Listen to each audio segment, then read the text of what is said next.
about themselves to understand what went wrong. I know we can find a way. I know we can find a way. I know we can find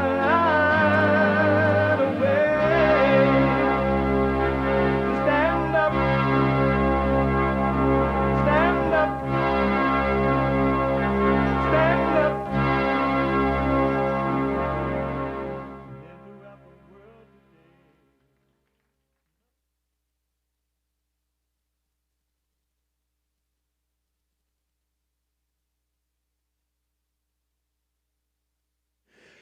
Uniting the races with truth instead of dividing them with lies. We're also rebuilding the family by rebuilding the man. I'm Jesse Lee Peterson. Good morning. Hi, y'all. Welcome to the show. It's Wednesday again already. And right now, unless it happened as soon as I walked in the studio here, it is not raining in LA.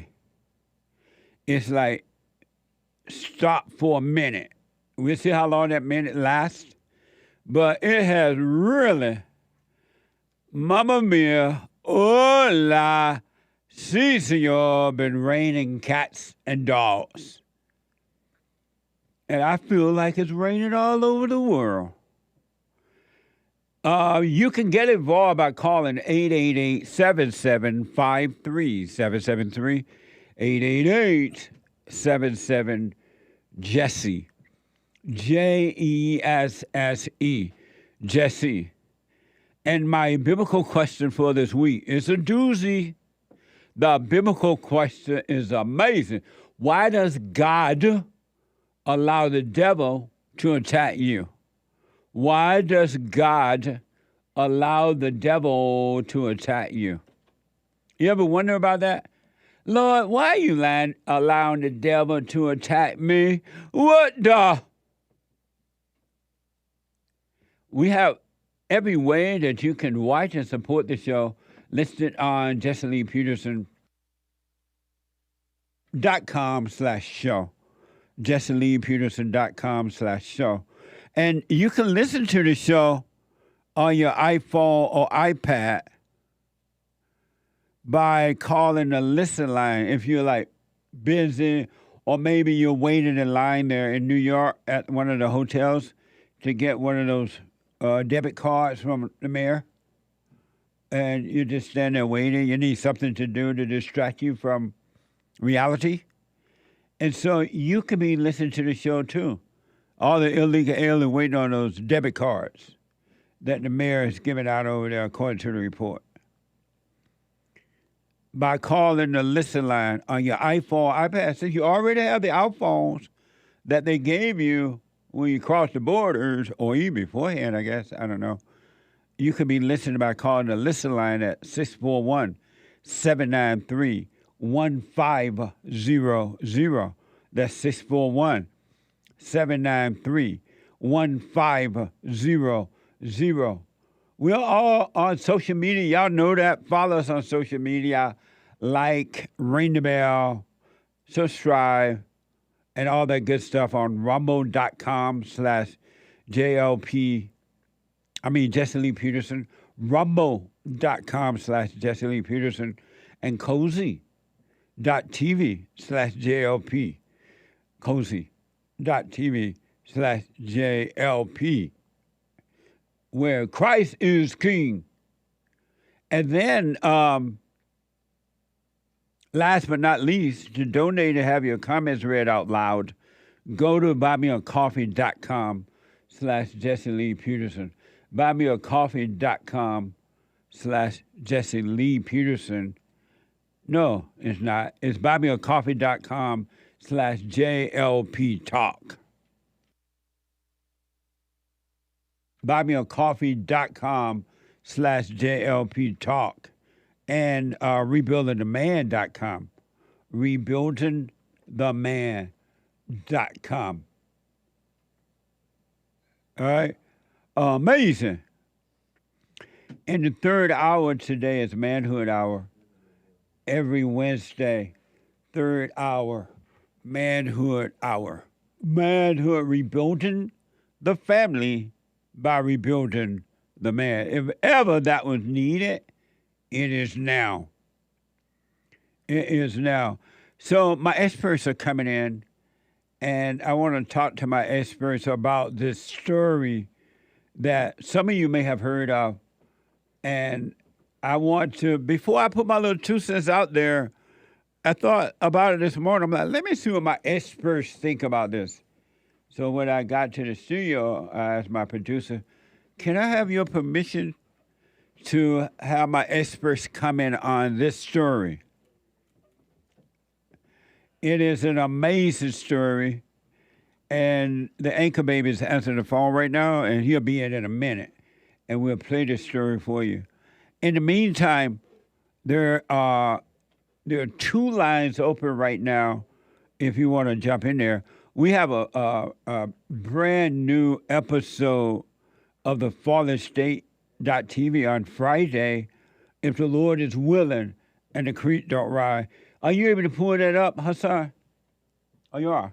Okay. I had a very interesting conversation with Billy. What's his last name? I gotta look. Have you seen it? Yeah. Okay. Is that a black name? I think it's Prempa. Prempeh. Prempa. Yeah. Billy Prempa.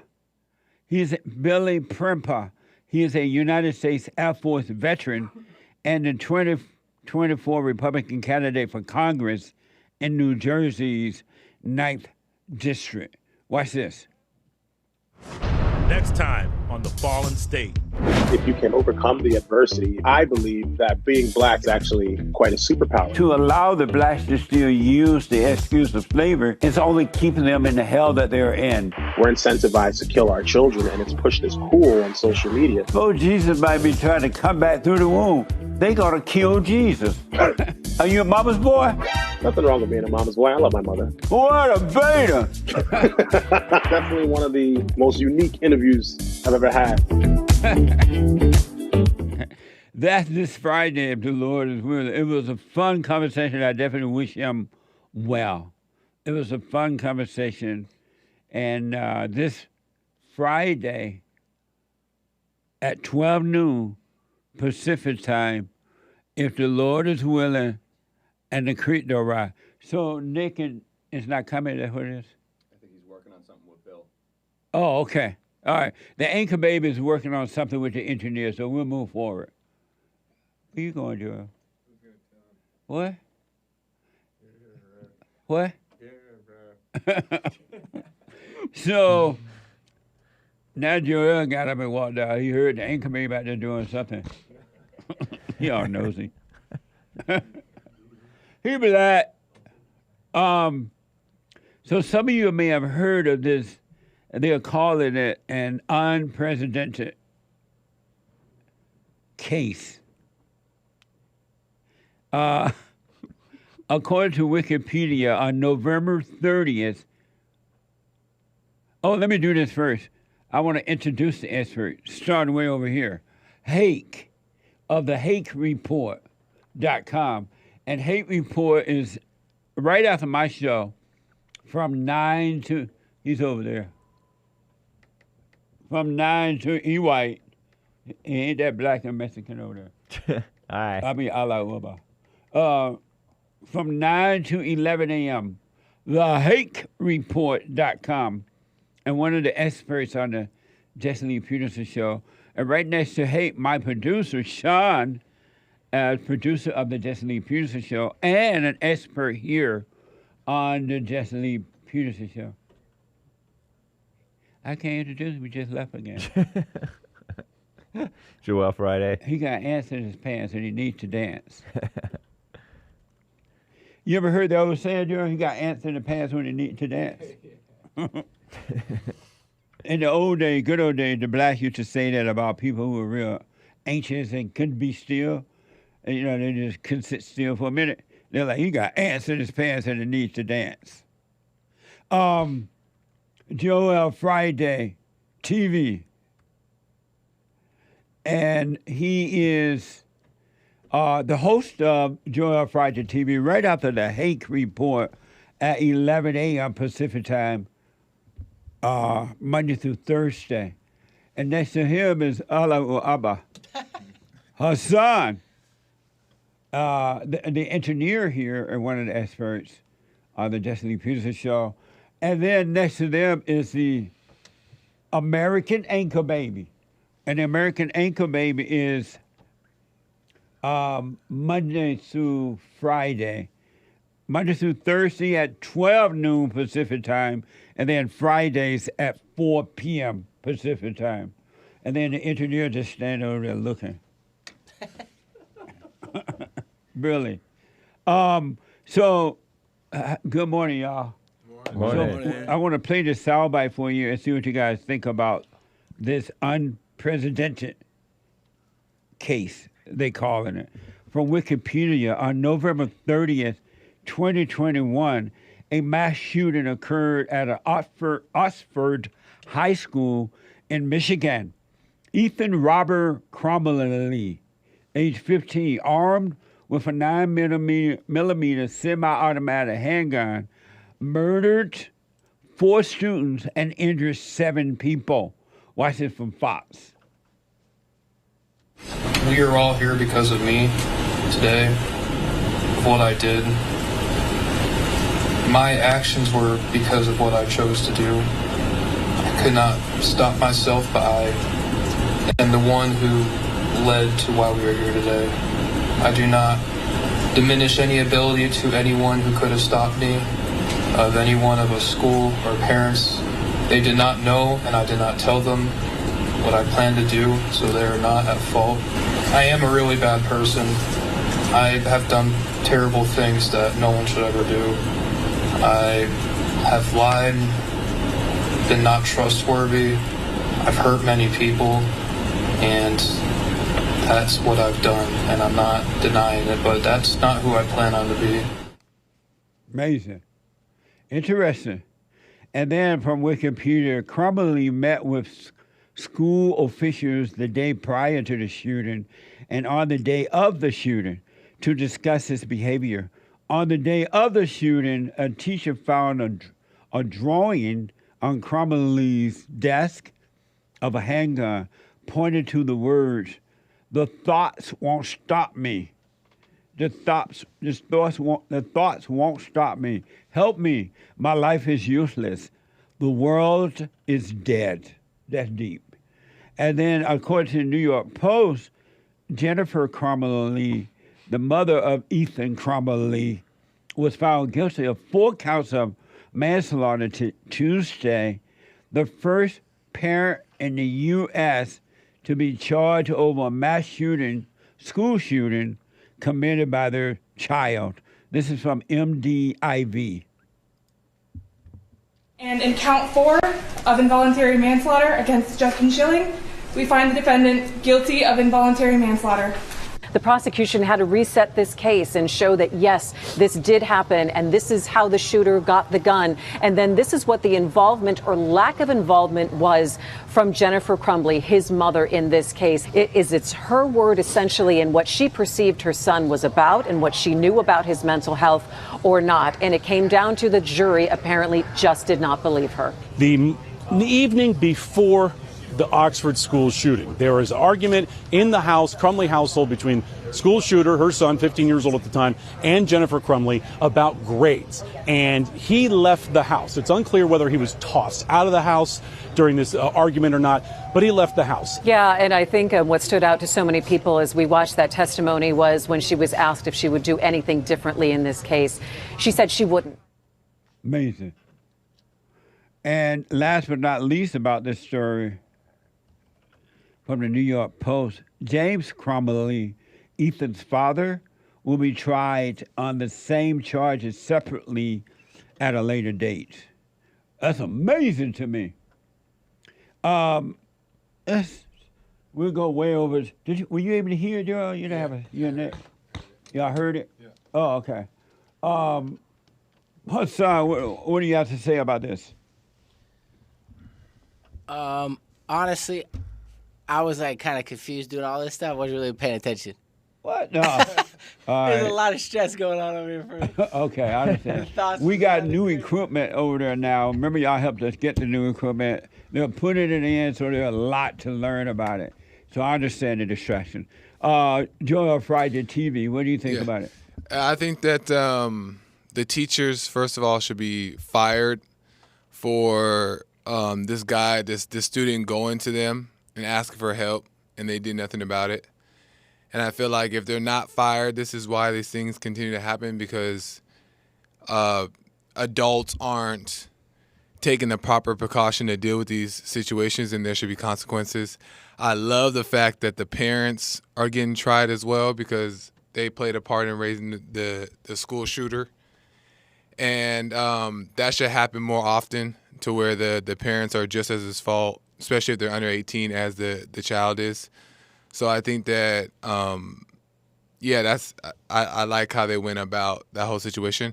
But he was telling everybody that he's having these thoughts, and it's and the world has seen, especially everybody knows that every time before somebody commits a school shooting, they say these certain things. There's red flags there, and it seems like these teachers and people continue to ignore it. So they should all be punished for it.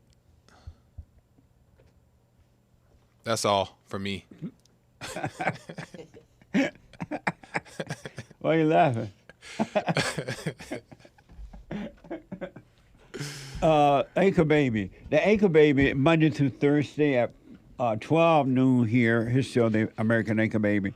And then at Fridays at 4 p.m. What do you say about it? Hey, thank you. Yeah, I actually spoke about this yesterday a bit on my show. Yeah, I heard you talk about it on your show. Thank you. And the details are fascinating. I see when you really look into it, the whole case is really it kind of it demonstrates a lot what's going on in families, and how the government and the media and these people trying to help, they have no idea what they're doing. They're trying to help out this. They say it's about mental health. They say it's about all this stuff. And I get where Joel's saying, wow, this is the first time a parent is being charged, and it's about time.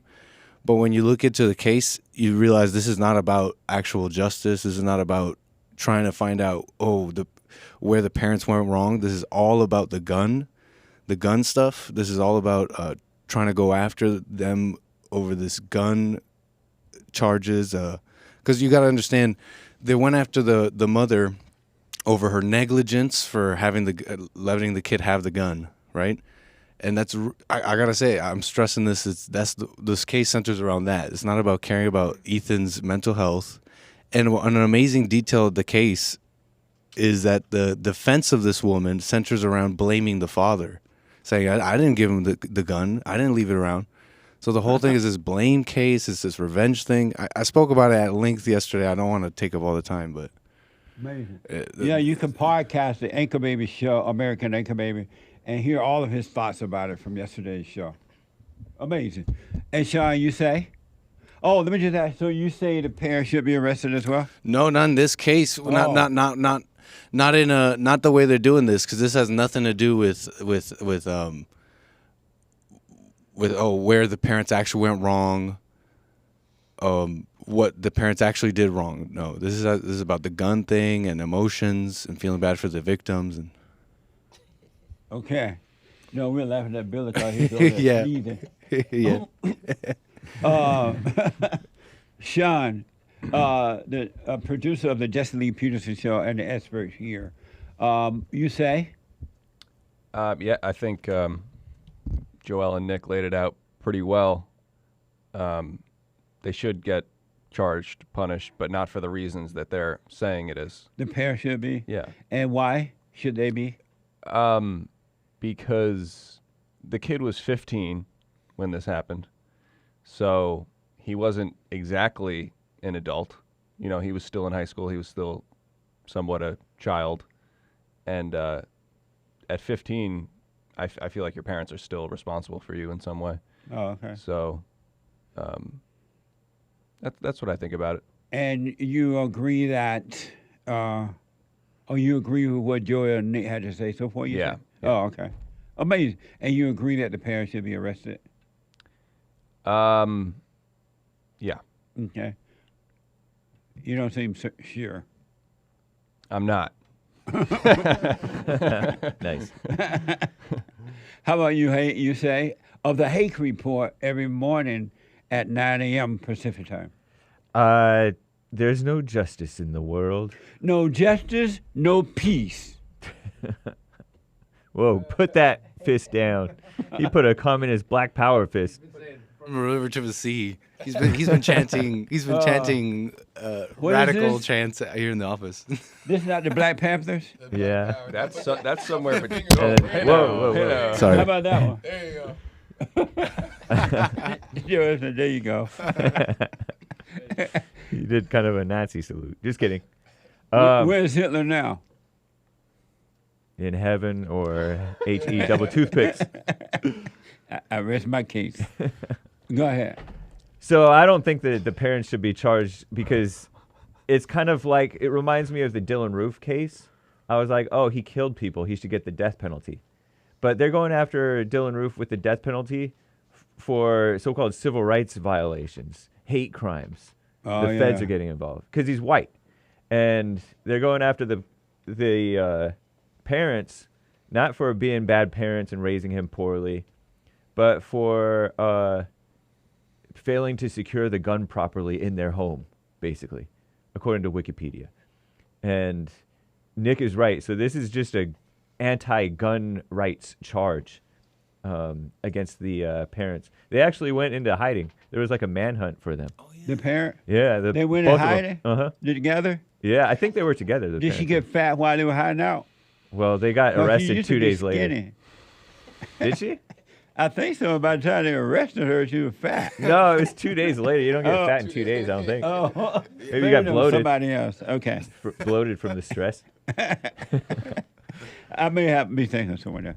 But to me, that's so evil that they're. I think kids, in contrast with what Sean said, right? Children should be considered adults at like 12.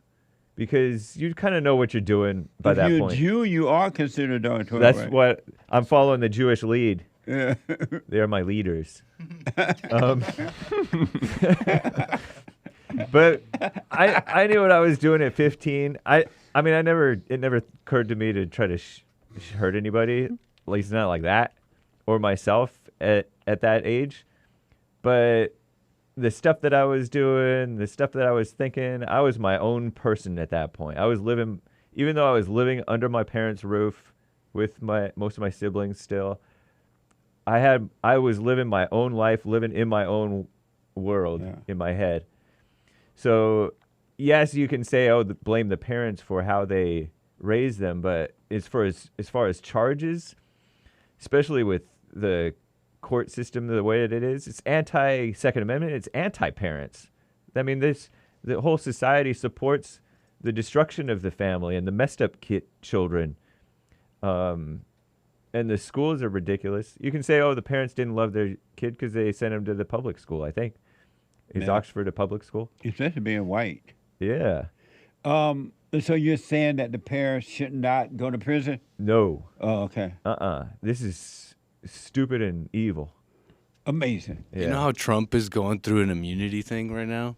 They're saying that some court said he's not immune for the 2020 election stuff. Right.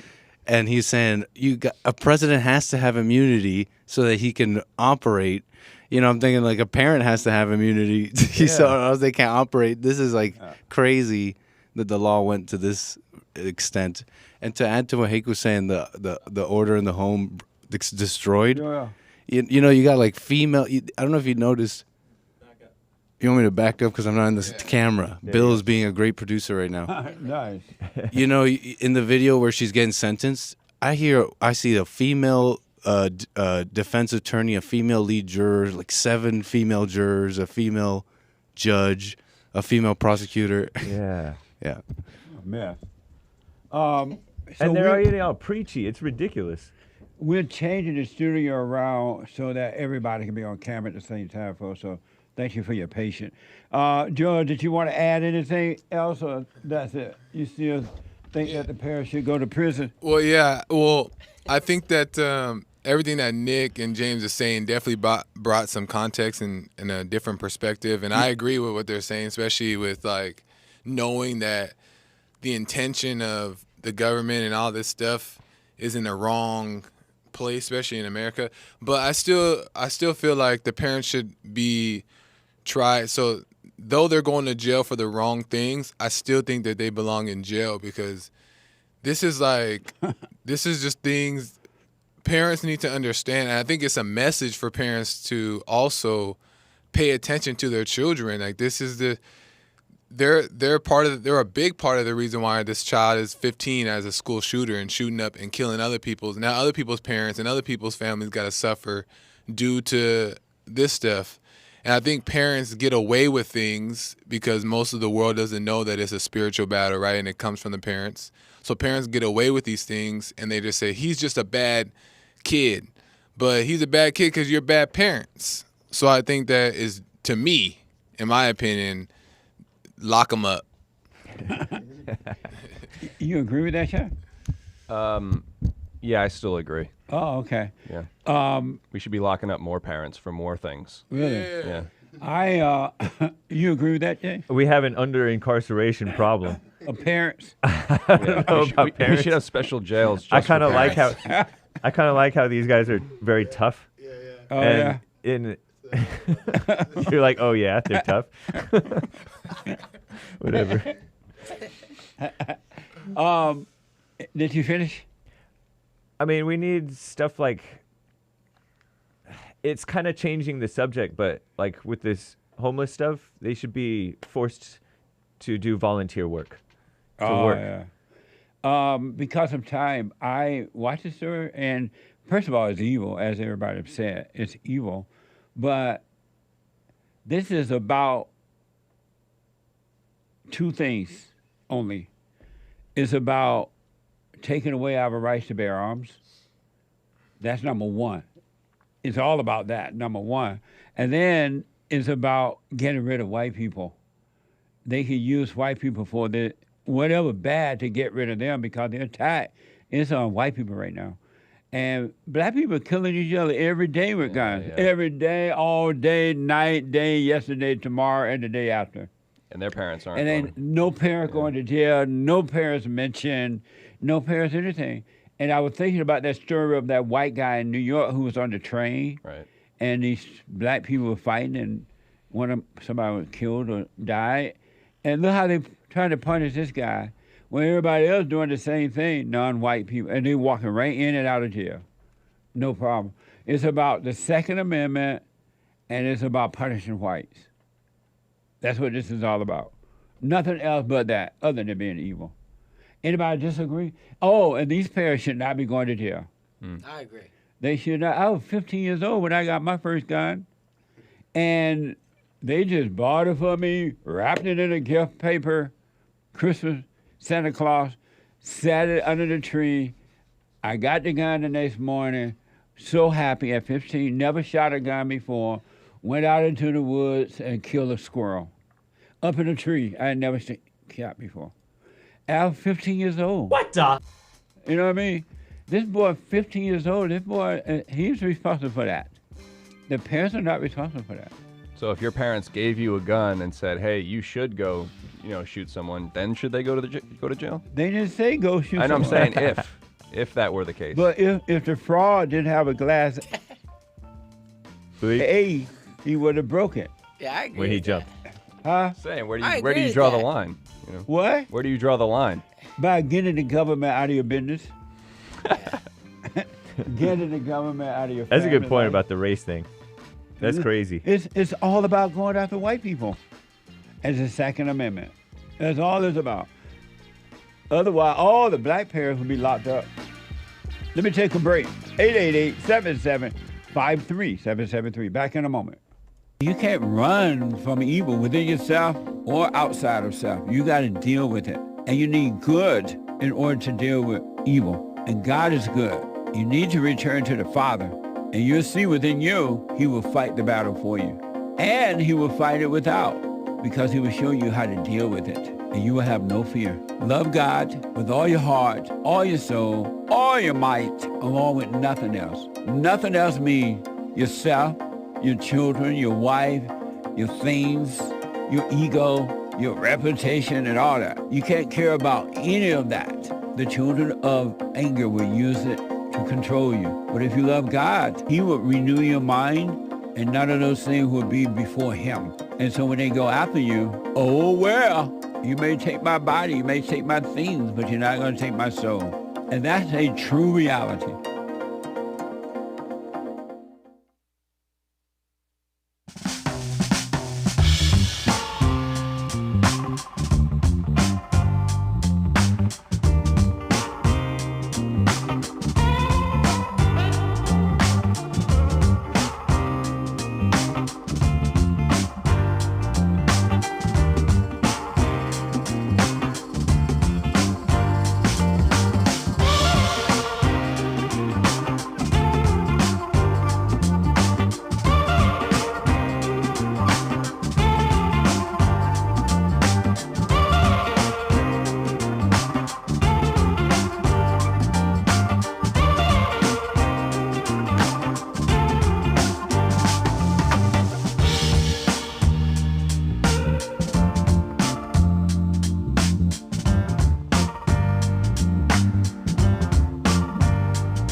Okay, we're going to get to all of your calls and super chats in a minute.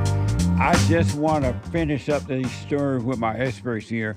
888-7753-773. 888-77-JESSE. Joel, you wanted to comment on or disagree or comment on something I said? Yeah. Okay. I just wanted to say that if the parents, I disagree with them being locked up, only because if the parents love their children, love their child, this would never have happened. And I feel like there's not enough backlash about parents not doing a good job, because they just raise kids to do whatever they want. They do whatever they want. They get away with it. And when these things happen, the parents play out to be the victim, and they're not the victim. So I just think that maybe not a full sentence, like a crazy sentence, as if they're the ones who actually did the crime, but still something should be in there, maybe half the time or whatever. But also, when I looked it up, she also they said online that she texts her son saying, like, next time you do that, you look up bullets online, don't get caught. So I think that's part of the reason why she was tried. I do think it's about the white thing, and then it's also about the gun and all that stuff, and that's not in their favor. But I feel like they're guilty to me. It just feels like there should be consequences to it. Well, they are guilty of, because it's impossible almost to find perfect parents, because the parents are all evil. They don't care about the children. No parents care about the children at all. Yeah. But they're not responsible if the kid, 15-year-old, go out and shoot somebody. It's just hard to agree with it, because how he's you going to keep up with a 15-year-old? You shouldn't try to. You shouldn't get caught looking up bullets. Like, shoot, he was on the school internet or something like that? No, he was on his phone, I guess, and the teachers caught him. Oh. Yeah, and then the mom didn't get mad at him. She said, next time, don't get caught. Yeah. Your mama would have said the same thing. No. Well, that's not good. She should be in jail, too. He should be paying it. There's nothing wrong with looking up bullets as a 15-year-old. It's just paying attention in class, I guess.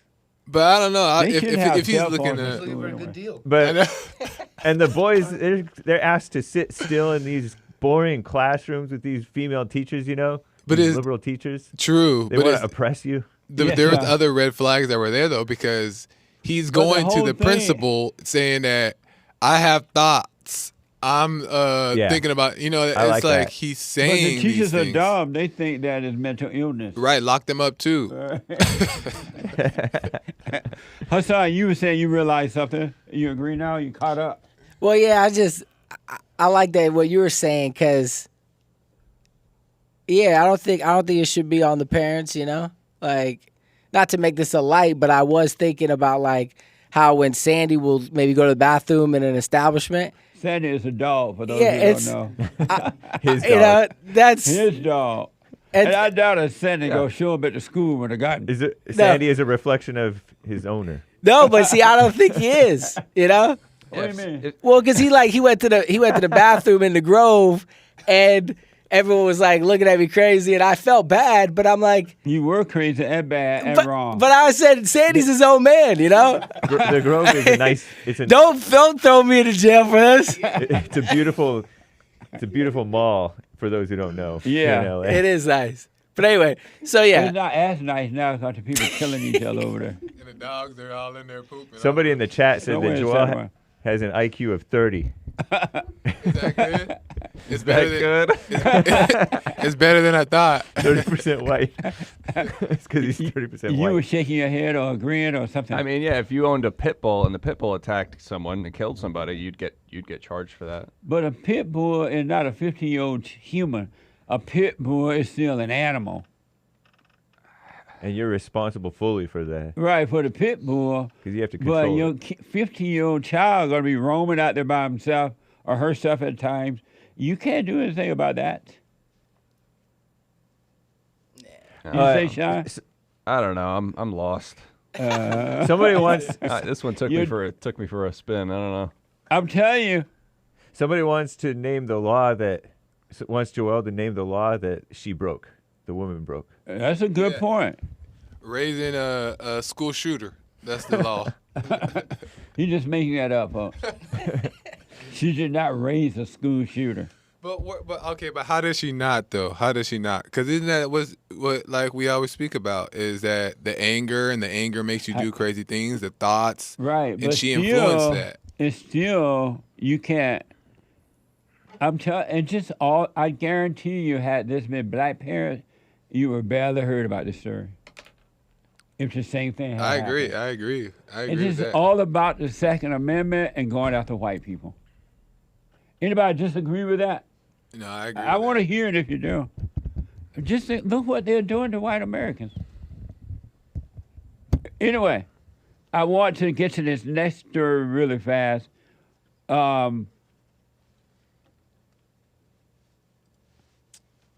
This is from Mediac.com. Republican National Committee Chair Ronna McDaniel will resign her post soon. She intends to step down shortly after the February 24th Republican South Carolina primary. Lock her up. What do you think about that, Sean? It's great. It's great to see that Trump still has so much influence, even though he's not technically in government right now. He could just he has the he holds all the cards. Tell the folks what Trump had to say about it. The reason you referred to Trump. Because she was in conversations with Trump, and Trump pretty much told her it's time for you to go. He need new leadership. He pretty much said, I'll gladly accept your resignation at this time. You know. That's what he said? No, it's just that's the soft way of putting it. I know it's being reported that Trump said we need new Republican leadership, something like that. Right, and he's getting this new guy, Michael Watley, in. White male. They taking the female out to put a man in. About time. Yeah, and you know, I also think that, especially with Trump, the stuff that we're seeing is just the tip of the iceberg. Yeah. You know, so the stuff that he really knows is going on, this is just one part in the bigger scheme, not scheme, but the bigger plan, strategy of things. You know, it is, no matter what decision he's making, it's perfect timing, you know, as far as things to come and things that happened. And you say, Hake, about this is that man's niece too, right? Mitt Romney's niece. I've always, in my mind, thought, I wonder if she working with Mitt Romney to try to hurt the Republican Party. We haven't had... Mitt Romney is a mess. I don't know if we've had a good RNC chair in my lifetime. That what's his name was good. Who, Reince Priebus? No. Not Michael Steele. The black guy. Not Michael. But he was a Republican Party chairman of Texas. Oh, but I'm talking Colonel about West. national. Colonel, Yeah, this Alan is West. national, yeah. Yeah, Alan West, I appreciate him. I like him. Okay. But So this a bit- woman, remember they were saying she was spending all the money and partying or something. Is that true? Maybe. Remember a while back, did y'all remember that story? Yeah, there was a spending scandal yeah. with her that she was spending a lot of money on things that you shouldn't She would spend. buy clothes Right, and makeup. flowers and You stuff. may be confusing her with a black gal with something else. Oh, okay. But she was spending So it money might on have dumb been stuff. her. But it was like maybe dinners and things like that rather than helping different candidates with I the money. know it was reported that the candidates were losing because she wasn't really It could be. knowing how to make it work. Well, the Something candidates like may that. be a little weak themselves. But she has been evil for a long time, in my opinion. She was promoting, there was this picture that you tweeted out a few years ago, 2020, at CPAC. She was at CPAC, and she's like, here are our young leaders.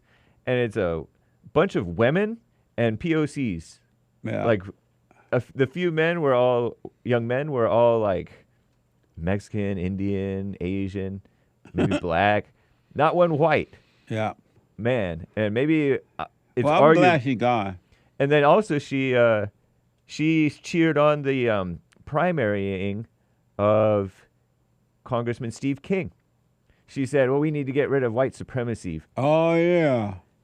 Because Congressman Steve King stood up. He was one of the original people calling for a wall, a substantial wall, in 2005, well before Trump came on the scene.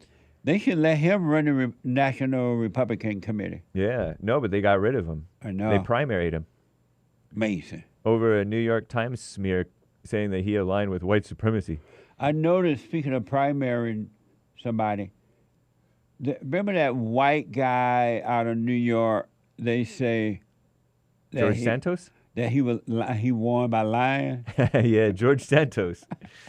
He's and then Hispanic. they went after him like desperately, and the stupid Republican representative went along with the Democrats. Yeah. And now they're trying to run a black woman over there. A black from foreigner. a foreign country. Somalian or Kenyan gal / Israeli. She served in the IDF because she was a refugee to Israel. Yeah, and she used to be a Democrat. Amazing. It's going from bad to worse. Hassan, you say? Oh, I don't know. I don't really have anything. I don't know too much about that. Oh, okay. Joy Friday. Neither do I. I'm just listening, intrigued by what you guys are saying. The POCs don't keep up with stuff. Right. If it ain't about butt dancing. And rap.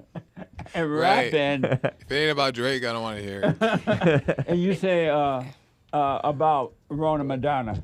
No, nothing to really add. It's just cool to see the GOP fall in line with Trump. It's funny after these primaries and all that. Yeah. Everybody knew it was going to be Trump.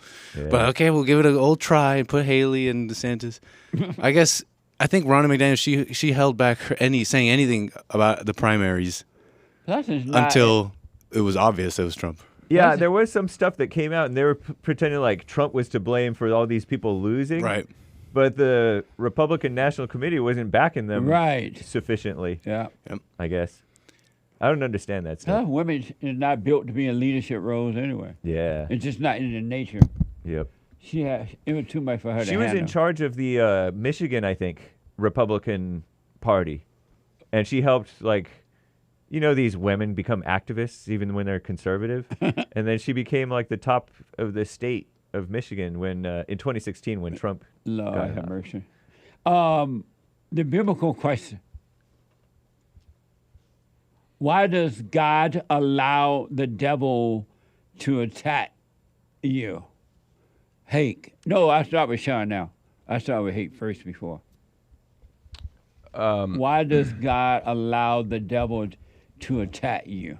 Because God wants more than anything for you to know yourself, the real you. And so when the devil attacks you, it shows you all the things that are not you. Clearly. That's clearly the answer. That came to me right away. As soon as you asked, I was like, that's what it is. Literally in like 2 seconds. Okay, you stand by that? Yeah. Okay. He wants you to know yourself. Interesting. I guess that's a no. Amazing. Man up. Joel Friday.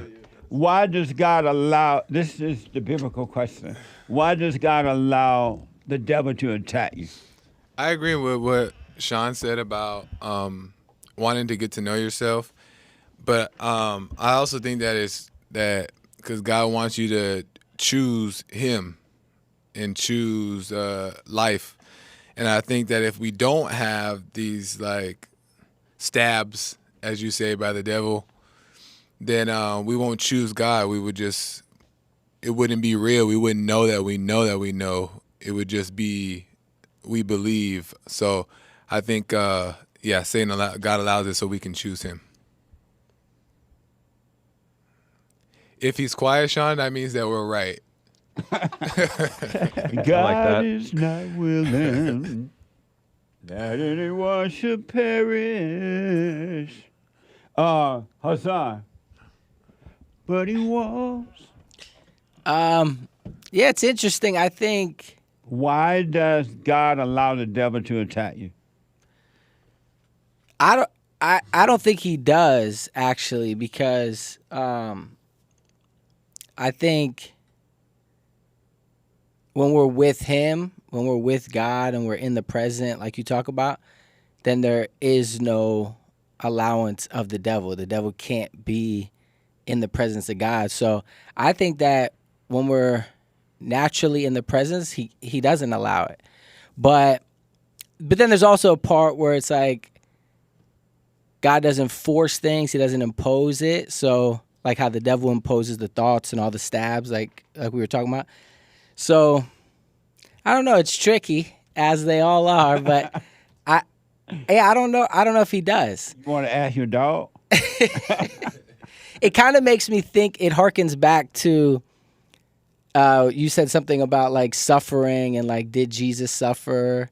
Because I hear that a lot, like from Christians, like, oh, the suffering of Jesus and this and that. And it's interesting how a lot of times you'll say, well, you know, it wasn't really suffering in the way that we think about it. So I think it's the same thing with this. I don't think he allows it. Anchor baby.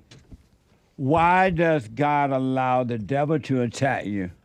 You said you don't think God allowed it, right, Hassan? Correct. Okay. I think I agree with Hassan.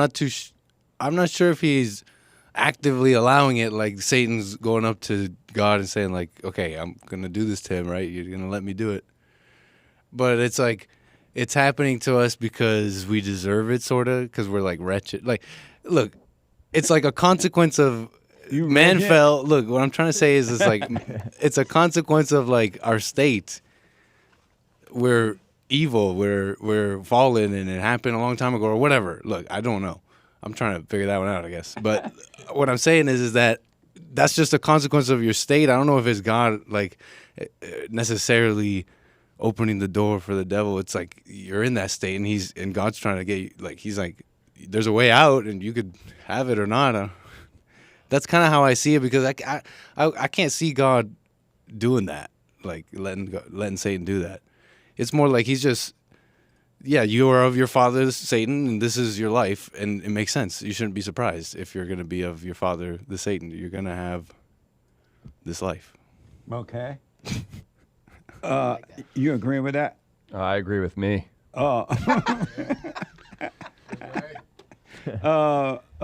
Hake.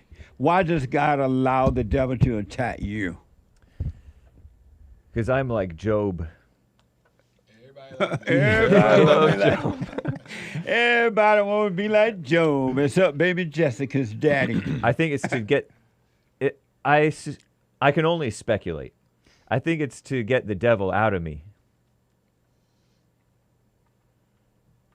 Yeah, that's kind of what I'm saying. It's a short way of saying that. Okay. Amazing. Well, I appreciate that, and I'll put my little 2 cents in on Sunday. I just wanted the world to hear how wise you guys are. My expert. Everybody else are phony experts. These are the real ones. These are the real ones. We'll get to your calls, guys. Yeah, we're going to get to your calls. 888-7753-773. Thank you, guys. I appreciate it. Let me go to Jesse. Jesse's girl. A first-time caller out of Michigan. Jesse, welcome to the show. You're on the air. Hey, what's up, Jesse? All is well. All right, so my question is... Jesse, your phone sounds like you're in a hollow place or a tin can or something. All right, here. Can you hear me now? Is that better? Yeah, that's a little better. Go ahead. All right. So, like, I lost my my son to, like, in a custody battle. Uh-huh. It wasn't even a custody battle. The mother gave him up for adoption, and I went to, they took me to court, and I tried to get custody of him, and I lost him. Like, I lost in court. They ate me up for dinner as a father, or as a male. They do. Right. Michigan's a mother state. I was doomed. I was set up from the beginning. I'm just trying to get over it. I don't know how to get over it. It's been eating me up inside for the last year. I feel like something's been robbed from me. I feel like I've been done so dirty. I just don't know how to get over it. I want my son. I don't know how to. I want to get over that, and I want to move on with my life. And your question for me is what? How do you do that? You got any advice on how to do that? I do. Let go. Let go. Don't cut the baby in half. Let go and work on you, because the one thing I can promise you, without a doubt, the real you feel nothing about it at all. The not you, the ego nature, which are the minds and the emotions, is what's the pain that you're feeling, and you're calling that pain you, and it's not you at all. So this is a perfect opportunity for you to see the not you. You're not your thoughts. You're not the emotions. You're not your body.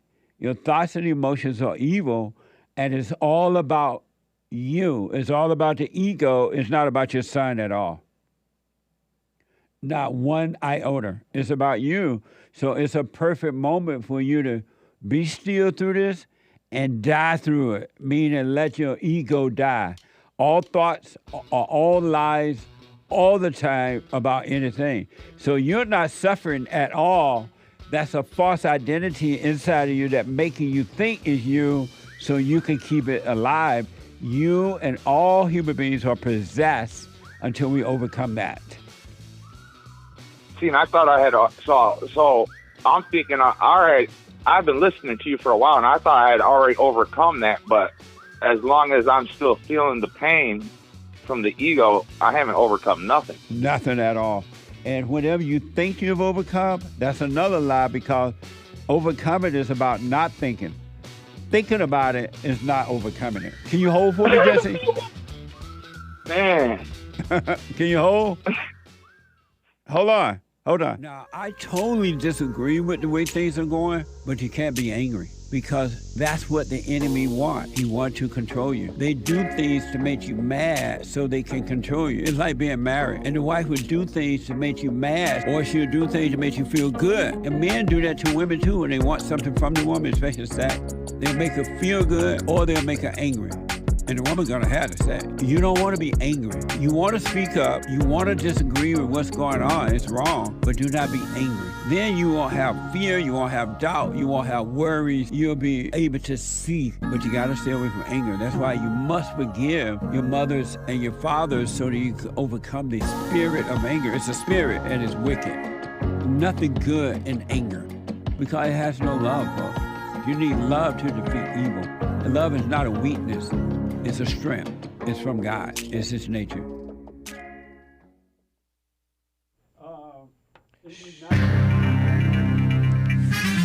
A whole lot of mess going on in the world. This is the end of hour 1 already of the Jesse Lee Peterson Show. The lines are full, guys. Oh, no, there is one line open. You can call in right now during Hake News, Not Fake News, and JLP will get to your calls. It is Wednesday, February 7th, AD 2024, and Manhood Hour is coming up, third hour. Chinese New Year is this Saturday, February 10th, AD 2024. CNN Commie Nonsense Network says millions of people will soon ring in the Lunar New Year, another word for Chinese New Year, also known as Spring Festival, as they say goodbye to the Year of the Rabbit and fly in the Year of the Dragon. Nice. According to tradition, a big cleanup should be carried out in homes today, eliminate any bad luck that's accumulated over the past year. Sounds like a whole lot of superstition to me. Meanwhile, in the government, the Republicans failed yet again. The House did not impeach Homeland Security so-called Secretary Alejandro Mayorkas under evil Joe Biden. Yesterday, 3 Republicans sided with the House Demon Rats to upend the House GOP's efforts to impeach Mayorkas. The vote that made him the second sitting cabinet member in U.S. history to face such an effort. The 2 articles of impeachment accused Mayorkas of refusing to comply with immigration laws and making false statements to Congress about the border. The Department of so-called Homeland Security, joke of a department, said this baseless impeachment should never have moved forward. Still, Republicans vowed to keep trying to impeach. It's not the only battle on the Hill over immigration. The House brought Mayorkas' impeachment to the floor for the vote. Senate Republicans said that they are not backing that bipartisan, which means evil, border deal unveiled earlier this week. Our greatest president, as you may know, Donald J. Trump, campaigned against that crooked, raw deal, calling the legislation a highly sophisticated trap, like they're really going to ever enforce it. It's been 40 years they haven't been enforcing the border, and Joe Biden's been here all 40 years, by the way. Meanwhile, crooked Joe Biden said that it's time for the GOP to show a little spine and pass the legislation. Give me a break. It includes aid for Ukraine and Israel. And no thanks. If the Senate manages to push the bill through, House Speaker Mike Johnson, Republican from Louisiana, said it would be DOA, as I told you. Well, he said dead on arrival, but that's long for DOA in the House. House GOP failed to impeach Mayorkas, but the Senate's bipartisan evil immigration bill appears poised to fail. Coupled with the Biden administration in the Texas standoff, remember that? At the border, southern border, many are wondering if and when the government will take action on an issue that's a top concern for voters. Well, people are disagreeing on what to do. Anti-Second Amendment, anti-white. You heard about this earlier this hour with the experts and JLP himself. The far-left female run outlet, The Skim, reports experts are talking about Michigan. Yesterday, a jury convicted the mother of the Oxford high school shooter on 4 counts of involuntary manslaughter. Jennifer Crumbley, the first parent in the United States to be held legally responsible for her or his so-called child, carrying out a mass school shooting. In 2021, Jennifer Crumbley's then 15-year-old son, Ethan Crumbley, killed 4 students and injured 7 others. He was sentenced to life in prison without parole. Prosecutors argued that Crumbley knew her son was struggling with his so-called mental health, which is a communist buzzword. They also said that she and her husband, who also faces so-called criminal charges, gave their son the gun used in this school shooting as a gift, but they didn't keep it safe. Jennifer Crumbley said it was her husband's responsibility to store the gun safely. What a mess. Throwing her husband under the bus. That's the evil state dividing husband and wife, right? Some experts said the decision could shape the future of criminal liability for parents of so-called mass shooters. And that's where they have a lesbian in charge of the Attorney General, I think. I'm James Hake. Now back to JLP, Hour 2.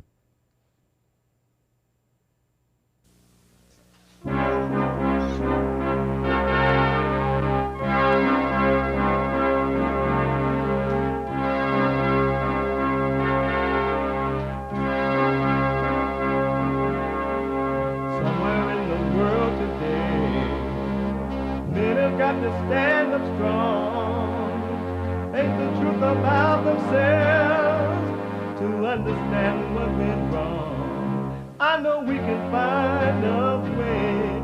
I know we can find a way. I know we can find a way to stand up, stand up, stand up.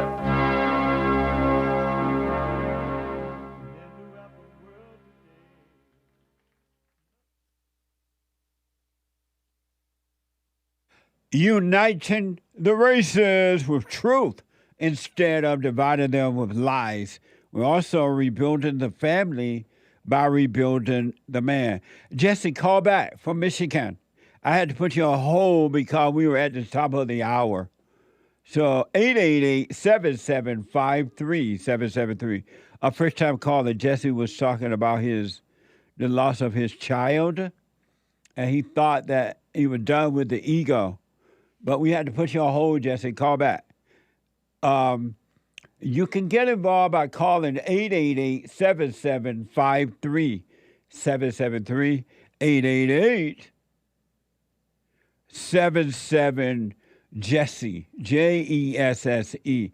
My brand new biblical question: why does God allow the devil to attack you? Why does God allow the devil to attack you?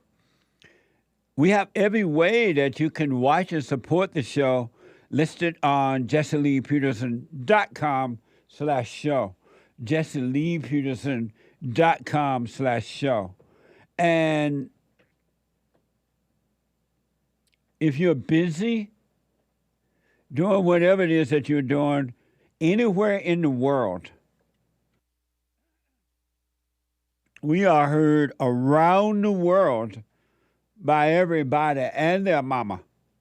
So whatever you're doing, whatever time it is, you still can be listening to the show live by calling the listen line at 641-793-1500 on your iPhone or iPad.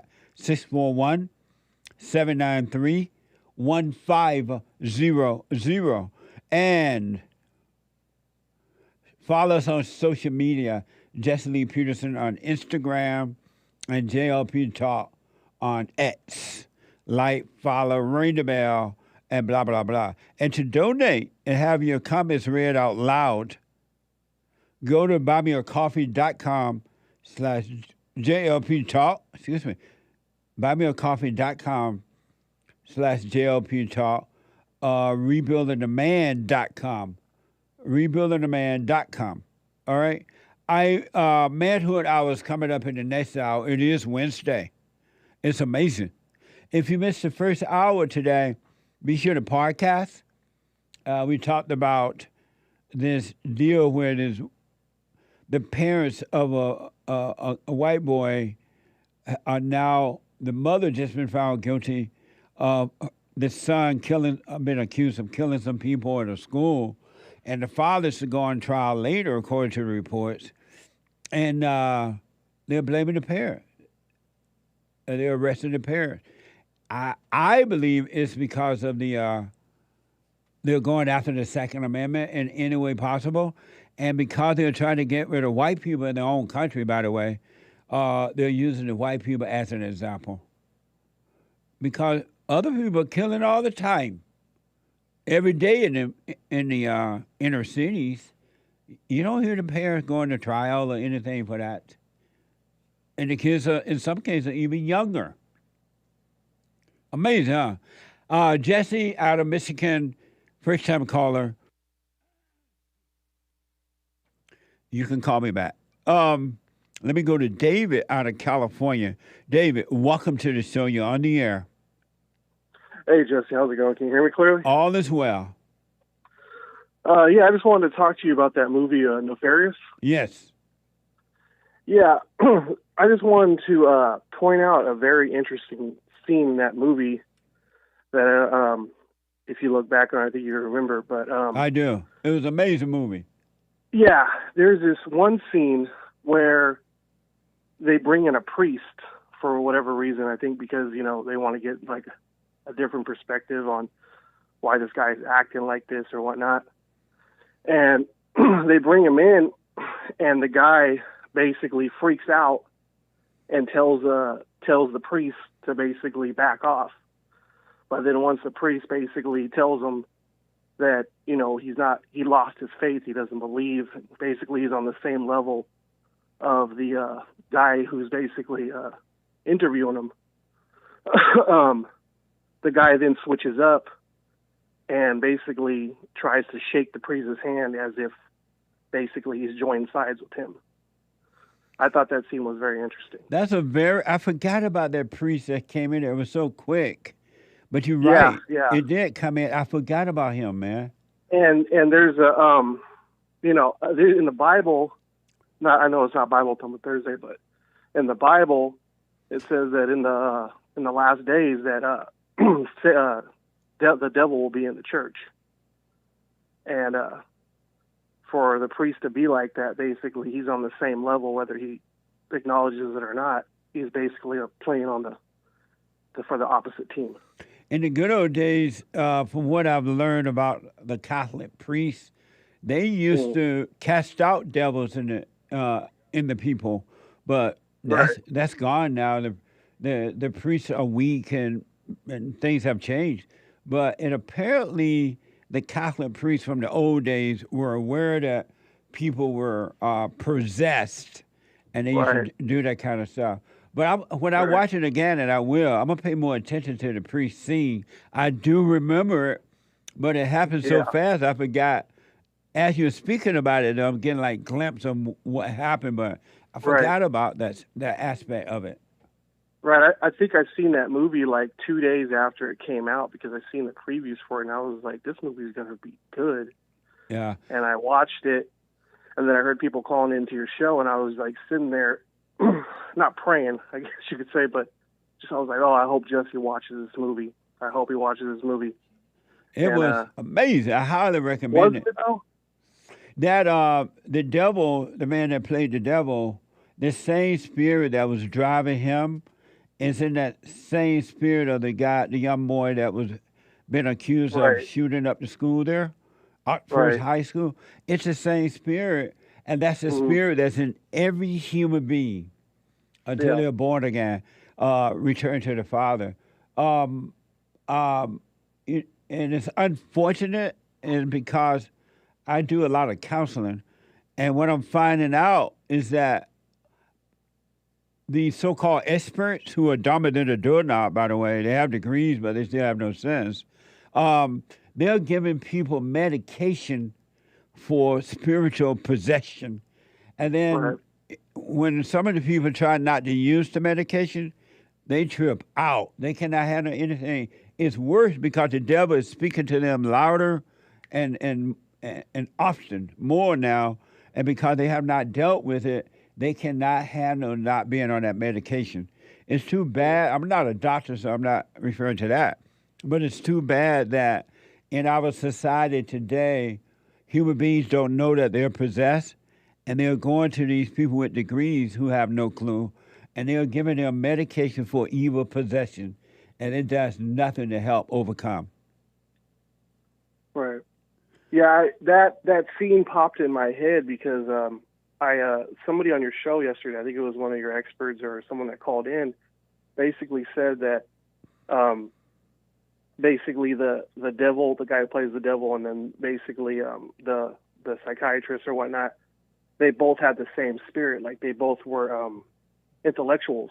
Yes. So that's Absolutely. why that popped in my head, because the priest came in the room and basically, you know, he was basically an intellectual at that point. He lost his faith or whatever. He didn't believe in God for whatever reason. So then the devil didn't see him as, oh, you're on my team.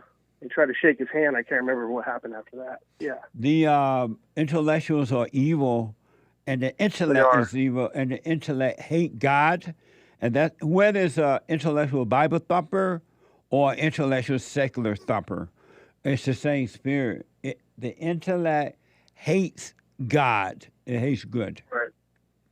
Yeah. Amazing.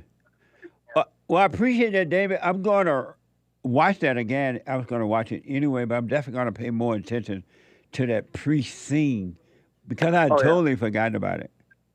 Yeah, and Hank is right. There is a book. It's called, I believe it's called The Nefarious Plot. And, I looked up the book after I got done watching the movie. Amazing. So, yeah. Okay. Thank you, man. I appreciate it. All right. All Have a right. good day. All right. Amazing. Who's this on for? Oh, I didn't know if that was a real name or not. Latin A out of California. There's one line open, 888-775-3773. Latin A, you're on the air. Good morning, Jesse. Thanks for taking my call. You're welcome. I wanted to say this quote really quick. Speak up for me. What was that? Come back closer to your phone. Okay. Do you remember Kennedy said, ask not what your country can do for you, but what can you do for your country? Absolutely. Okay. Well, when is the government of the United States going to take responsibility for not allowing Americans to do that exactly? Because they are causing... Latin, you going in and out away? You get close and then you go away from your phone. Stay close. Okay, Jesse, is that better? Okay. So when is the government of the United States going to take responsibility for not allowing people to run small businesses to create maybe, let's say, an emergency mental health facility where it's affordable for parents to take their kids if they have problems? And I heard some people in the chat saying that this is a government overreach, that the government has too much right to say what a good parent is and what is not a good parent. And I've heard Joe Biden say that the children are his. They say the government and the teachers, they always say, these are our children. Yeah. They're not your children, government. Yeah. They're the parents. They belong to the parents and God, not to the government. Well, the government is not going to stop doing what they are doing until the people stop voting them in, until the people vote them out and not vote them in again. And the people take back the government. It's we the people, not we the government. And the people have turned too much of their lives over to the government. And that's why they're doing it. They can do it and they can get away with it. So as long as that happens, it's going to stay that way and even get worse. Right. I think that we can make a difference in local government because I do know a family that was working at the polls in my town, and one of the women has supposedly like her children under like the care of the CPS, even though she has them, but they have to investigate her all the time. But they're giving people like her who have a criminal record jobs at the polls, and I believe it's because then the government can say, well, she did something dirty, but it's not on us. It was her, all on her. One thing that we have to do, and yes, it's good to point out the wrongdoing of the government because the government or just the people in the government that's running the government. But the government, the people of the government has the same evil heart that everyone has until they overcome it. And so the one thing that I highly recommend that everyone does is to take, as adults, to take full responsibility for what's happening through you. And once you see that, it's going to allow you to see why the people that's running our government is doing what they're doing. Then it will cause you to see the right action to take. The government, each individual that represent whatever city or state or district, they are evil and they are about themselves and no one else. They only care about themselves. Everything they think, everything they do is about them. And the people need to wake up so they can see that, and then they'll understand how to deal with it. But as long as we just point the finger at the government, but not at the people who are voting in the government, things going to only get worse. They're not going to get better. Jesse, I go to the city council meetings and the school boards, and there are not any people there. They don't care. They're sitting at home on their butts, doing nothing except complain on their computers Yeah. or Yeah. watching TV. And I'm really hoping that, maybe people will hear your message to do the silent prayer, and maybe God will move them or something. I don't know what you would say. Yeah. But, hopefully they'll deal with the evil inside them and do something about it. Something needs to happen, and happen soon. Thank you, Latin. I appreciate it. Thank you. All right. Oh, amazing. Once you start looking at yourself, you're going to see what's happening. I'm telling you, without a doubt, you're going to see what's happening to others around you, and you'll see how to deal with it. You really, really will. 888-7753-773. 888-77-JESSE. Super chat. Super Chats. Over on DLive.tv/Jesse Lee Peterson, Stan69 donated a diamond yesterday that I missed. Thank you. Asking, we have no past? So why go to jail for past actions? What the? I don't understand that question. Because you say that we have no past. Right. So if we have no past, how come we have to go to the jail? What does that mean? Well, say you commit a crime, or Right. this person, say Stan69 committed a crime and he had to go to jail afterwards. Right. But it was in the past. But he has no past. But if you commit the crime and the law of the land say you have to go to jail, you have to go to jail. Yeah. But come on, man! I know. I still just don't understand the question. I'm trying to answer it, but I can't, so I have to leave it alone. Right. Okay. It's not a clear question. Yeah. But thank you. Smart home. I think what he doesn't understand is that you don't have a past. But where did jail come from? Well, he thinks that we do have a past because you have to go to jail for. That's what he thinks? Or Yeah. maybe it's a joke question. I don't know. But I just don't understand it. Who is it? Stan69. Stan69. Make it clear. I Okay. appreciate it. Thank you. Smart home bought 3 coffees. God allows the devil to attack me. Oh, I guess this is a Responding biblical to the question. biblical question? Yeah. Why does God allow the devil to attack you? This is not very pithy, smart planters. God allows the devil to attack me because this earthly life is temporary, and it is our only chance to experience a life that is finite and includes pain. We are all part of a collective consciousness. Is he referring to other people? It doesn't sound like he responded to the biblical question. That's true. No, he said me, and then he said our. Maybe he's using the editorial we, meaning him or her. What? Well, let me just finish at least a third of it. This is way too long. Yeah, I knew it didn't sound like the biblical question. Well, whatever. We are all part of a collective consciousness living for eternity, and this experience, not a test, helps us understand what it's like to have the limitations of the flesh. Once our time has expired, our consciousness rises He's not answering the biblical question. to the Father. That's not responding to the biblical question. But it's still a super chat. Right. So I'll read what I Oh, can. just read a super chat, but it's not a response to the biblical question. Apparently not. Okay. Where we no longer feel any pain or other physical limitations present during our experience on earth. The Father allows me to be attacked. I see that as more of an experience. It is only time we will be able to feel these earthly discomforts and negative feelings, which makes heaven more rewarding, knowing what being finite feels like. And I have to stop there because this is not a pithy super chat. But thank you. Thank you. I appreciate it. Very, very kind. Appreciate the But support. keep it piffy, as James would say, short. Yeah. Thank you. Alex bought 10 coffees. Biblical question, 10 coffees, 1 coffee per line. Why does God allow the devil to attack you?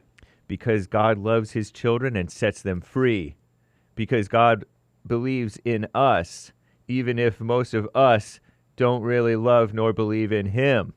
Not all, but most choose instead to honor their adopted father of lies, building fortresses to protect the lies they have believed in, fortresses that imprison themselves until they begin to see and understand they were wrong. Amazing. Thank you. I don't I don't know what you mean by God believe in us. Interesting. Good catch. Do you know what that means? I don't know. Have you heard that before? I've heard of "I believe in you," type of like a mother to her child. I believe in you. What? I never heard. My mother never told me that. Mine either. Thank you. I just have to clarify.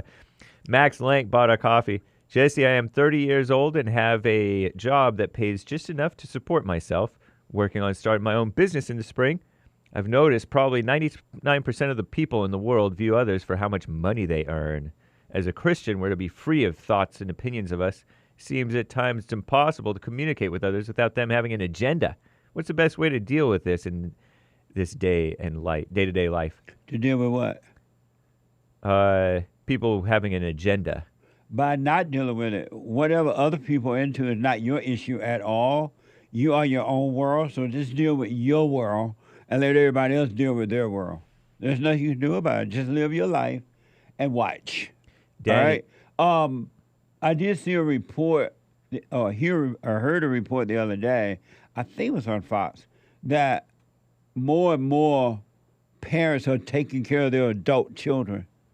Yeah. No, that's true. I read that too in Hake News one time. And they're trying to blame it on the economy. They'll say, that's a lie, because there's so many jobs that you can do. You can do more than one job. You could be a plumber or gardener or builder or whatever. Your parents, to those young folks, and your parents are taking care of you, either paying your rent, buying your food and cell phone, from what I've heard. Those parents hate you. They don't love you. They need to kick you out. They should have been teaching you growing up to work by allowing you to work. But if they're taking care of you, they hate you. They are helping to keep you down. And those parents who are taking care of their adult children are evil. CNBC is reporting half of parents with a child over 18 provide them with at least some financial support, according to the report. The Hill report is 62% of adult children living with parents don't contribute at all to the household expenses. Those are evil parents, and they hate their children. Because, you can work more than one job. And you don't even have to go to college and take care of yourself. Matter of fact, you have a better chance of taking care of yourself by not going to college than you do if you went. Amazing. Thank you. Danny bought a coffee. All right, Jesse and the lads. Jesse and the experts, what do you answer when someone tells you their kids have autism and some other made-up thing? Do you just say okay, or do you say that's nonsense, it's anger? Strong arm emoji to the crew. Well, I would have to be in this situation to see how to respond to it. I don't know what I would say in advance, but thank you. Same. Thank you, Danny. Yeah, thank you. The Key bought a coffee. Biblical question answer. Why does God allow the devil to attack you? To make me a living witness that Satan has no power. The battle is already won. Shield and swords emoji. Thank you. I'll put my 2 cents in on Sunday. I appreciate it. Charlotte bought a coffee. Hey, Jesse. I think you should change Wednesdays to Women Wednesdays and Monday to Men Monday. It has a much better ring to it. Thanks in advance. What? Thank you. I appreciate it. She believes in you that you'll change it. Thanks for the suggestion. Carver bought a coffee. Hey, JLP. Thanks for recommending Nefarious. It was really interesting. My favorite part was when Ben Shapiro brought Edward his last meal. Yeah, right. Ben wasn't in the movie. That was... Don't spoil it. He's not in the movie. Don't spoil it. How's that spoiling it? You want people to think Ben Shapiro's in the movie? I don't want them to think about it. Oh. Well, I got you. You hearing so much about this movie now, you probably won't watch it. I know. That's what Billy was saying out there. He said, he spoiled it so much, I don't feel like watching it. Amazing. Thank you. Gen C bought 5 coffees. Good morning, JLP Universe. Make it make sense. The shooter's parents are being charged for their son's action, yet their parents trying to blame Facebook for the deaths and extortions of their children. So in one case, it's the parents' fault. In another, it's something else's fault. Rolling eyes emoji. Thank you. Amazing. Great point, Yeah. JC. Yeah. Amazing Asia bought a coffee. Hello, Jesse. I think it was perfectly fine for the parents to be charged. I believe that parents should be charged every time their kids do something until the age of 17. Send the whole family to jail. It would probably help lower crime because if the parents know they're going to jail for their kids' mistakes, they would pay more attention to the children and parent better. But you're missing the whole point. It's not about charging parents. It's about going after white people. They're not charging parents. They're going after these white parents because they want to get rid of the Second Amendment. And in our country, nobody cares about the whites, right? And so they're just using that to get rid of white Americans. It's not about what you think that it is. And the government don't have any response. It's not their responsibility to tell parents how to raise their children. They don't even raise their own children right. How are they going to tell parents how to raise their children? Is that fine? That's fine, however you have it. Okay. Mac O'Leary bought a coffee. The experts answer questions like they're writing essays in school. Wordy. Thank you. In Courier, 2.5 space, double spaced. Huge margins. Oh, God. Amazing. Thank you. Amazing Asia bought another coffee. When have the government ever cared about the parents being charged? What a case to charge a parent. I definitely get Jesse's take and how he's trying to avoid the slippery slope of going after the whites, violation of the Second Amendment, and people being blamed for other people's crimes. Yeah. But it at least deserves a test run. No. Y'all making a horrible mistake by agreeing with this situation. The government has no business telling parents what they can and cannot do with their children. The government has no business telling parents whether they're right or wrong in how they do with their children. And to go along with this case, you'll open up Pandora's box for even more governmental control over you. It's not good. Because if the government was decent and they really cared, why haven't they locked up black parents already? They would have a truckload of black parents locked up. Young kids are killing each other and killing others every day. And nothing's happening. In the schools and everywhere. And nothing's happening. It's wild. We have, with the transgender children issue. Right. In Texas, I think there are parents who are getting investigated for helping their children turn transgender. And meanwhile, in like Michigan or somewhere else, parents are getting their children taken away for not going along with the transgender thing. Wasn't there a black guy that a while back, last year or year before, that shot up some kids in school or something? And it faded away, the story faded away after a while. I know that there was a transgender gal. Well, that was a gal. That was in Kentucky or somewhere, right? Yeah, in Nashville. But this was it's an old story, so I don't remember. Maybe. But I do what you want, but I would not agree with this case. The government has no right to do this. Zero. Okay, thank you. Thinking Out Loud bought a coffee. Jesse, are you hiring for any remote work or work from home positions? Yes. Wow. Send your resume to producer@jesseleepeterson.com. What the? C on C bought a coffee. Oh, Jesse, you and Hank report on my favorite. Shh. Zipped lips emoji. Shh. Emoji. What the? Thank you, Sion. Thinking Out Loud bought a coffee. That was Sion, right? Yeah. Thank you, Sion. I appreciate it. Jesse, do you listen to The Weeknd? What? Do you listen to The Weeknd? What? I guess that's a no, thinking out loud. I don't even know what that is. Amanda bought 3 coffees. Thank you. I hear you talk about homeschool. Do you have any recommendations for a particular program? Curriculum I see have lots of propaganda and others have a lot of Bible thumping. Our kids are 3, 4, 11, 13, and 18 and 19 graduating public schools. I don't, but take your time and look around and see what's up. I got to take a quick break. Your phone calls when I come back. I have to admit, thanks to God, it is the best counseling service on this side of heaven. I counsel with men and women, families, individuals around the world. Most people are unhappy, they're miserable, they have rough lives, they're depressed, suicidal, young and old, of all races. I understand. I know why, and I do understand it. Because exactly what's happening in me is happening with everybody outside of me, inside of them. And I've noticed that with those who really, really, really want to understand, they overcome it just like that, out of one counseling session. If you need counseling, you can go to rebuildingaman.com or call 800-411-2663. 800-411-BOND. Best counseling service on this side of heaven.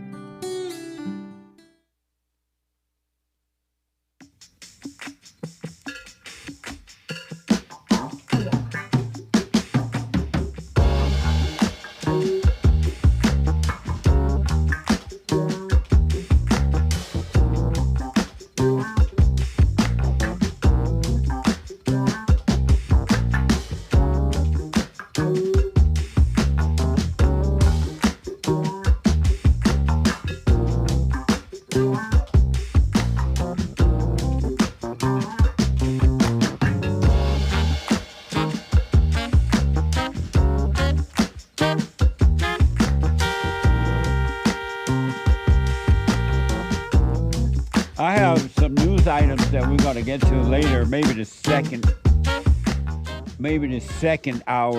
third hour here.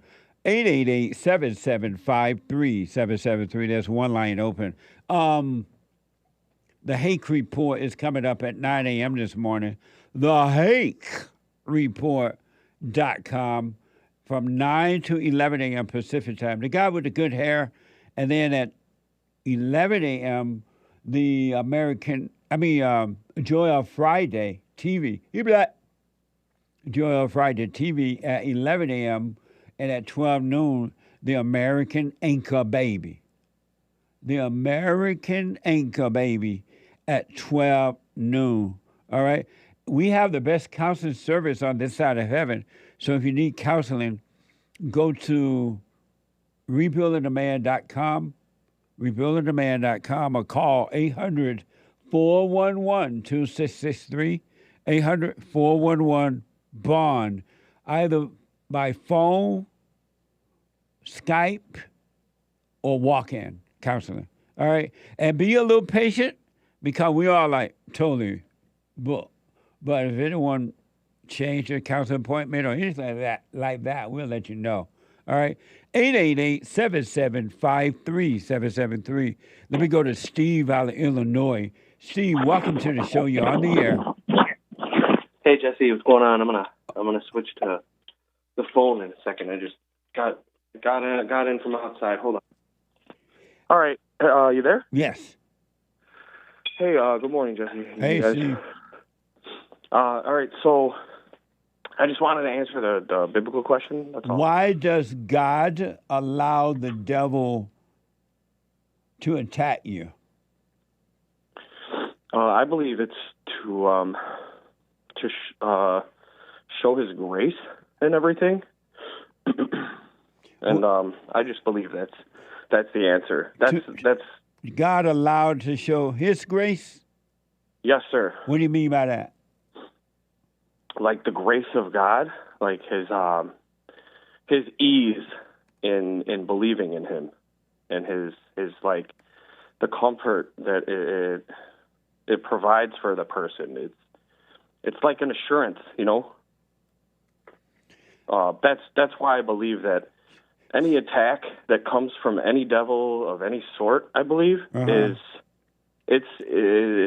does not bear any weight on a real believer. It doesn't have any effect, you know. So you said that you believe that God allows the devil to attack you to show His grace or the devil's grace?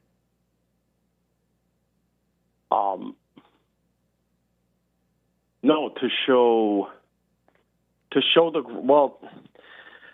if that's, I mean, because the answer is, it's basically all about perspective, I think. But like you said, why does God allow the devil? I don't believe. What is God? I believe that, when you say God's grace, what is God's grace? God's grace is His. it's like his salvation. Like when you're a saved believer, it's only by grace you're saved. That's what I had read from the Bible. I usually just go by what I've read in Scripture, sir.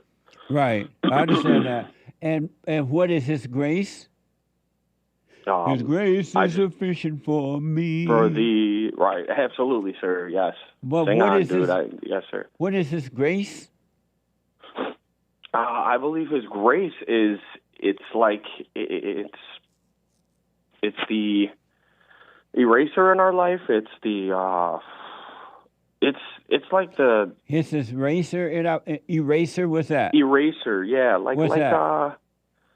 It just blots out everything that we've done ever that we believe that we're bad about in our life, that has hurt us, that has hurt other people, that the devil thinks that like we're supposed to live with for our whole lives,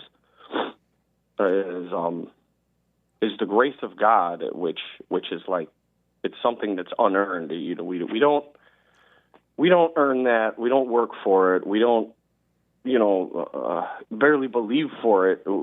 It's something that's given from Him. It's a gift. It's just a straight up gift. But you don't know what it is. No, I mean, we live to see it. I think our hearts keep beating until it's time to just be with Him altogether. What do you mean by not that? that we're not with Him now, but well, I mean, you think heaven is like here already, and I agree with you. I do. I actually do. Right? Or I believe that's what you had said one time. Is that like heaven is there is heaven here already? It's in us, yeah, presently? for sure, and above and inside of us. But and then I just want to, and I'll put my little 2 cents in on Sunday about the biblical question. But I just don't. I want to just understand. You said that why does God allow the devil to attack you? And you said so that God can show His grace, right? Yes, sir. Yes, and sir. His grace is what? It's the assurance of His presence with us, or His being present with us here. The assurance of His presence with us? Yes, sir. Oh, okay. I appreciate that, Steve. I want to respond, but I can't. And so, but Okay. I'll put my little 2 cents in on Sunday. Okay, sir. Yeah, I enjoyed that also. That last Sunday, I watched it for the first time, and I was very. I liked what I heard and everything. Last Sunday fellowship? Yes, sir. Yeah. Oh, thank you. That was pretty cool. Yeah. I mean, it was deep. So I hope you're having a wonderful day, man. I hope you're having a just blessed and beyond day. Thank you. Thank you, Steve. You too, buddy. Thanks for taking my call, man. Yes, and, sir. All right. Later, man. All right. Call me again. I'll put my 2 cents in on Sunday. He's put His angels in charge over me. Jehovah Jireh care for me. Bianca out of Texas. Bianca, welcome to the show. You're on the air. Hi, Jesse. Hey, Bianca. How are you? All is well. Thank you for calling. Good. So I just wanted to say that I saw the movie. For me. You heard that song before? No. His grace is sufficient for me. My God shall supply all my needs according to His riches and glory. He's put His angels in charge over me. Jehovah Jireh cares for me. You never heard that? No, the beat sounds familiar though. Jehovah Jireh cares for me. It kind of all sounds similar. Jehovah Jireh, my provider. His grace is sufficient for me. It's a nice little song, but go ahead, Bianca. No, so I saw the movie Nefarious that you mentioned. Yes. I just kind of wanted to get your take on it, though, because I didn't get to hear your take on it. I just knew that recommendation. Oh, We talked about it all week. You can podcast if you want to hear more about it. But it was, and I'm going to find a few words. It was deep. It was true. The acting was amazing. The guy that played the devil and the psychologist as well. But the acting was good. He acted out the different personalities of the devil that's in all human beings. He showed the layers and layers of false identities that's in all of us until we overcome them. Now, I may at some point change this, so I'm not stuck on this. But as far as the devil, the reality of the devil that's in all people that we are possessed, it was a perfect example right in front of your face of what's happening through all people. It was amazing. Okay. Yeah, so I finally saw it, and when I first heard you guys mention it, I was kind of like, oh no, like, okay, they show possession, but because I've never really seen or liked to see movies that deal with like spiritual, possessions and stuff. Right.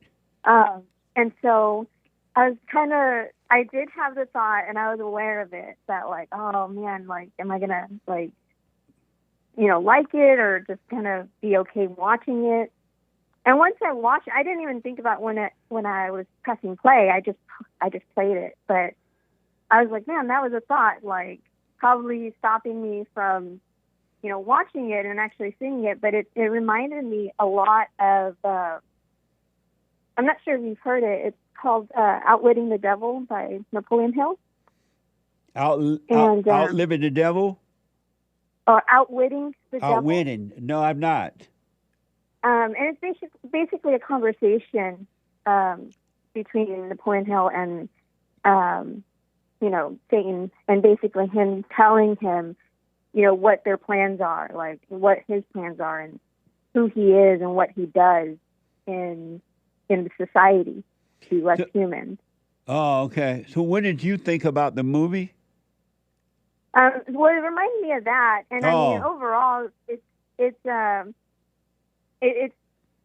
thought it was good, and I thought it was like, it's crazy how after you get to know and see, the lies and the differences when someone's possessed like that. Yes. You see it in other people. Yeah. And so I was able to see that, like, wow, that's pretty crazy. Like, it's true. Do you see it in yourself? Yes, I do. You see the hell in you? Oh, yeah. Beautiful. That's all you need to do is just see it. And seeing it, go through it, and it will be over. And I always feel much better when I do my silent prayer, especially with the thoughts. Yes. I'm able to recognize it. Okay, how am I speaking to my daughter? Like, how am I, handling certain situations? Or even just thinking about, like, when you say wait and see, have a wait and see attitude. Yes. Rather than having all the different thoughts, like, oh man, I haven't heard back from this person, or I haven't, what's going on, like things like that. But even just in my actions, of just the emotion. Yeah. So, but if you watch those thoughts and do nothing about them, to watch them consciously, meaning keep your eyes on them, because all thoughts are all lies all the time about anything, and so are those emotions, right? And if you just watch them, try not to go unconscious in watching. And if you do go unconscious, come back to consciousness, I'm telling you, it would change everything in your life. It would just literally change everything. It would be amazing. Yeah. I did want to answer the biblical question. Why does God allow the devil to attack you? To see and to know the difference between the lies and the truth. Because when certain situations or thoughts arise, like, we're able to endure through them and come out in the end with God. And it's just up to us how many times we want to suffer and when we decide to not see the truth. Interesting. Yeah.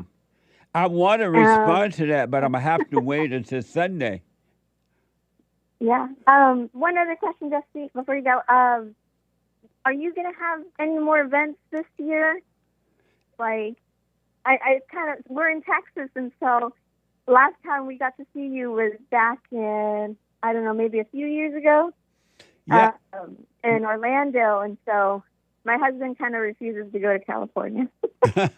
Yeah, we are working on some things, and when we get them intact, we'll start making the announcements. Okay. Yes, absolutely. Well, thank you, Jesse. All right, thank you, Bianca, and thanks for responding to the biblical question. And again, I'll put my little 2 cents in on Sunday.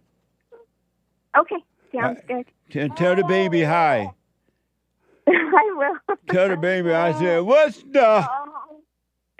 There's 2 of them, and then 1 in the oven. Right on. Nice. Take care. Call me again. All righty. All right. Amazing. 888-775-3773. Let me go to Joe out of Texas. Joe, welcome to the show. You're on the air.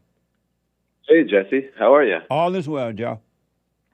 Hey, I talked to you yesterday about the past. Remember that? Never ask a black man if he remembers. You're funny, bro. But go ahead. That was a good. But do you remember? I don't. Yesterday, I talked about how if you put mud on the ground and you put another thing on, the bottom is created by the top of it. You know. Oh man! But keep talking. I'll remember. Just talk, and it'll come to me. Yeah, you said to call you back. I was like, you're a very practical man, but oh you seem yeah. practical. Yeah. See that now? I remember. Yeah, and then you go, do you have a past? I like how you do that. You just keep asking the same questions. And so, really do you have a past? Well, I mean, I remember yesterday talking to you. You know. Do you have a That's past? a good answer. I have the memory of talking to you yesterday. I think that's like a very accurate way of stating it. But do I have a past? No, I have a memory of yesterday talking to you. So is a memory your past? It was in the past. It was yesterday. Is a memory your past? I don't need to define it that a memory is my past. I have no need. I have no stubbornness to say a memory is my past or anything like that. And so is a memory your past? I don't. No, I don't. You're funny, bro. What do you mean? You're kind of, you're cute and you're lovely and you're sweet and you're smart and you're kind of. Isn't he lovely? Isn't he wonderful? Exactly. That's what it is. Yeah. And so, do you have a past? So do you have? I have the memory of talking to you yesterday. So that's like an honest answer. Is a memory your past? I think so. And why do you think that? They seem like equitable words. They seem like words that are almost like the same. You know, a mother or a mom. Those are almost the same words. You know? A mother or a mom is not the same thing. A mom and a mother, or a mommy and a mom. Those are all like kind of synonyms, you know. But a mom and a mother is not the same thing. Okay, a mom and a mommy. They're a like, mom and synonyms. a mommy is not the same thing either. I mean, a there mom any- are and there a any mommy synonyms? is the same thing, but a mom and a mother are two different things. Jesse? Yeah? Oh, sorry, it just broke up there. I said a mom and a mommy is the same thing, are the same, but a mom and a mother are two different things. Okay, yeah, I'm fine with that. I could see why you would distinguish those two things, but So do you have a past? Is a memory a past? yeah, I think of them as synonyms, basically. Your memory is your past. No, your memory is just a thought only. It has no past. It's an illusion. So, like on the phone yesterday with you, Right. that was an illusion? No, when that was happening, that was real. Once that was over, it existed no more. Yeah, I mean, okay, I'm fine with that. Like, I guess, more. I kind of would love to just go to lunch with you and talk philosophy and stuff like that, because I think you're real fun, cool. But I guess I care a bit more about the practical side of things, like in my life right now. Like what, for example? Like making more money and things like that. And why do you care about that?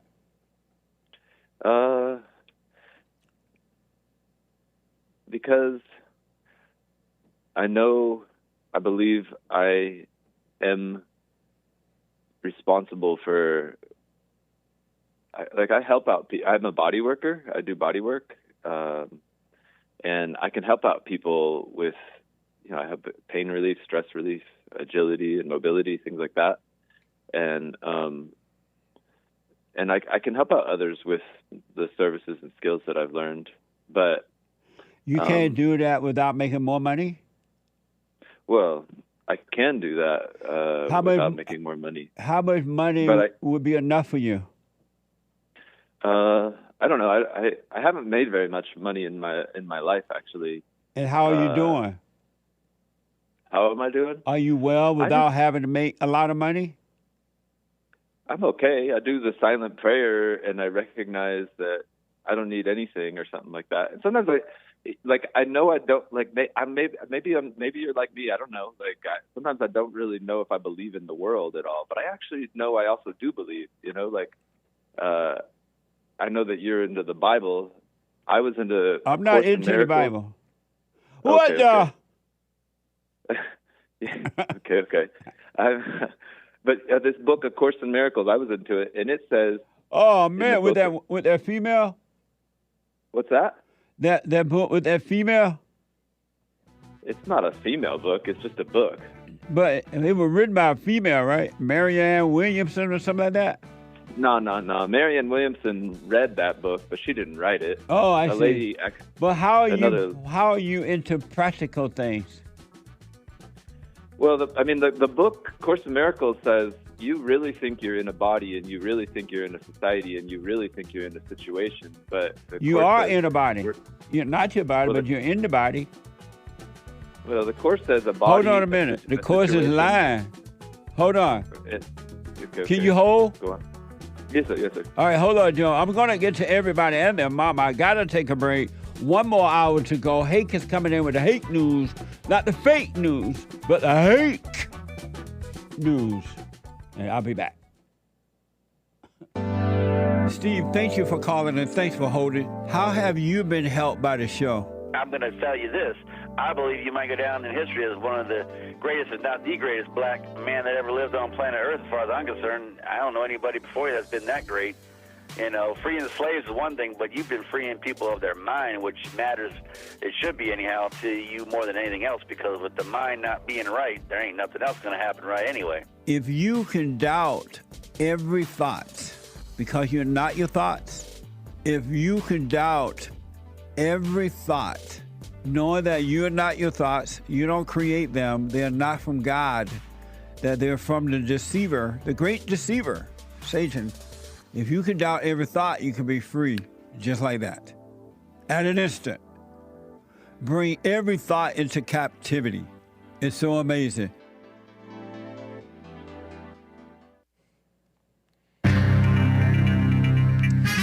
A whole lot of mess going on in the world. This is the end of hour 2 of the Jesse Lee Peterson Show.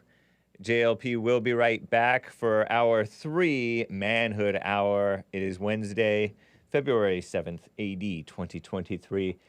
But first, the lines are full, guys. But first, Hake news, not fake news. After the J.C. Lee Peterson Show, thehakereport.com. And after the Hake Report, Joel Friday TV on YouTube and IG sometimes. Tuesdays and Thursdays, he's on IG, Instagram. And, of course, American Anchor, baby, after that. And so, cool. Persecution of the president. It's Hake News. The far-left female-run outlet The Skim reports our greatest president, Donald J. Trump, still in the court system. Yesterday, a federal appeals court ruled that Trump cannot claim presidential immunity in his 2020 election interference case. Presidential immunity is a key part of Trump's legal defense, as our greatest president says he can't be prosecuted for what he did while in office unless he's first impeached and convicted by Congress, which that did not happen. He was impeached but not convicted. Bogus impeachments. Now the unanimous decision by a panel of 2 Democrat-appointed judges and 1 Republican-appointed judge means the trial prep for the D.C. case could begin later this month. It is one of 4 so-called criminal cases against our greatest president, persecution, as he runs for office. His legal team says they'll appeal the decision, may reach the so-called Supreme Court, which could impact when and if the trial will happen.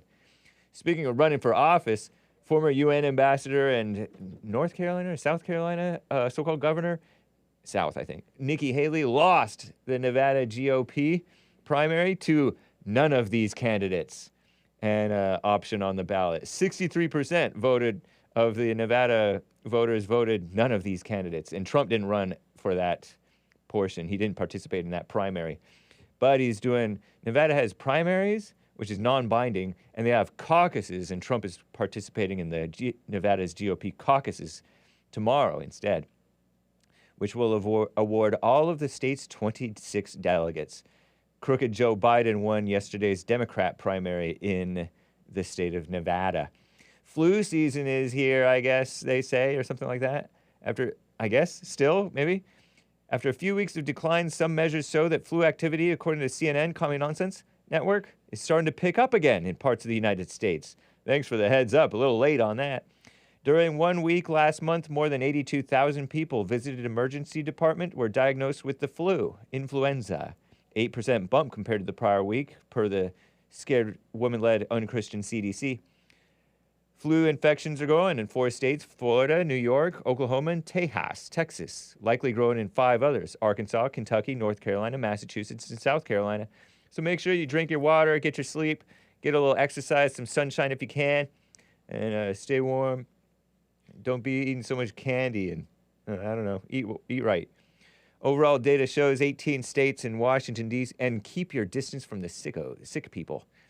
18 states in Washington, D.C. experiencing very high or high levels of respiratory illness. China virus and RSV continue to circulate at high levels, they say.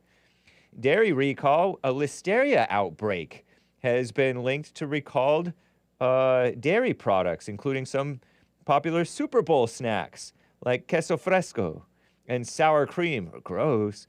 The multi-state outbreak has led to 23 hospitalizations and 2 deaths. Wow, the CDC said. A lot of good they're doing, huh? The recalled products were distributed nationwide. It include cheese, yogurt, sour cream, sold under brands like Tio Francisco, Don Francisco, Rizzo Bros, Rio Grande, Food City, El Huache, La Ordena, San Carlos, Campesino, Santa Maria, Dos Ranchitos, Casa Cardenas, and 365 Whole Foods Market. So watch out, Hispanics and people who buy that stuff. Consumers have been instructed to check their fridges and freezers for any of those items and dispose of them immediately. So watch out. And drugged up middle-aged women. Researchers are looking into heartbreak. Yesterday, researchers published a study that found women are more likely than men to use antidepressants after a breakup later in life. Finnish residents, between 50 and 70, it was the study. I'm James Hake. Now back to JLP, Manhood Hour.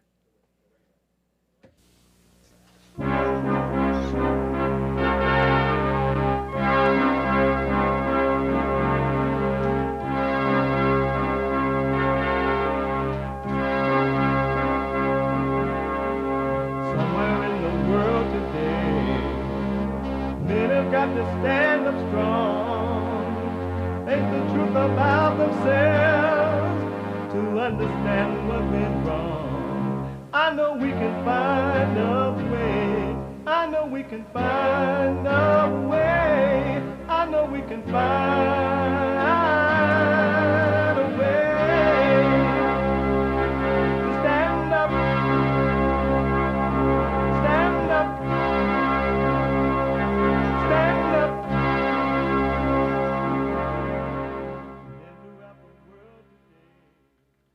Uniting the races with truth instead of dividing them with lies. We're also rebuilding the family by rebuilding the man. I'm Jesse Lee Peterson. Welcome to the third hour of the show already. You can get involved by calling 888-7753-773, 888-77-JESSE, Jesse, Jesse.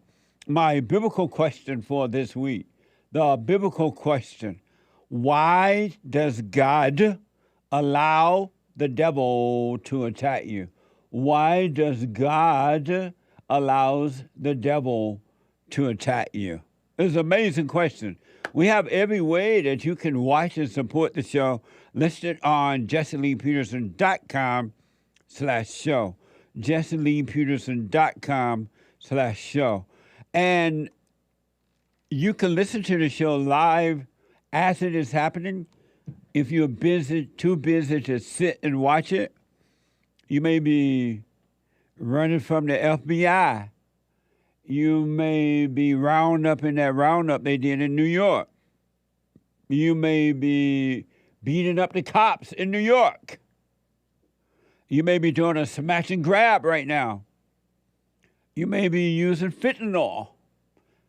But you still could be listening by calling the listen line on your iPhone or iPad at 641-793-1500.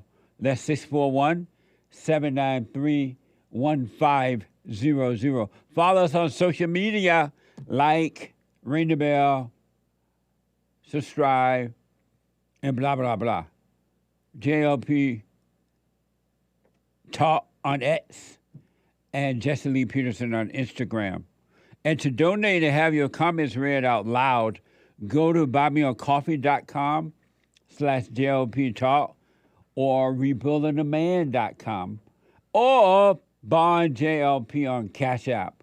Bond JLP on Cash App. So it's Wednesday, and the last hour of the show on Wednesday is and has always been Manhood Hour. What is a man? What is a man? It's an adult human male. Manhood. Hillary or President Trump? I voted for Hillary Clinton. Beta! Beta male. A man is a male who turned to man. Alpha male. Live right, be right, and lead the way. The great white hope. What do these pictures have in common? Let's see. I don't know. Yeah, there is a familiar theme here. I'm very happy to add a feminine touch to this wall. Oh, Lord. So what do you think it means that you, a woman, is running the RNC? It means you're a RNC is loser. reporting its worst fundraising year in almost a decade. Well, I think it signals that the Republican Party is a party for women. I was teased every day for being brown. For Romney McDaniel, that means figuring out how to parent from around the country. Your kids are staying in school in Michigan. Tough. It is tough. It's well, first of all, I have the best husband in the world. I think any Beta. working woman, it's not unique to me. Balance is tough. Well, this is what we get. Oh, God. I haven't seen that. The anchorman put that together. Amazing.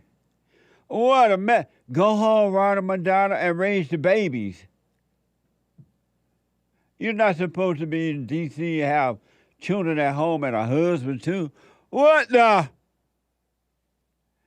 That's amazing. 888-7753-773. Let me go quickly back to Joe out of Texas. Joe, Okay, you said you are more, I had to put Joe on hold because we ran out of time. You said you are more of a, you are more into the practical life instead of, I guess, the spiritual life? I know that I believe that I'm responsible for me, and I want a good. I believe I am. I want to make the world I believe that I can affect. I'd like to be a good effect on it. And what do you mean by that?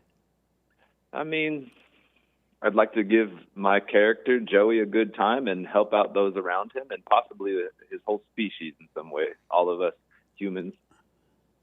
And why do you want to do that? Because I feel like I can. But why do you want to?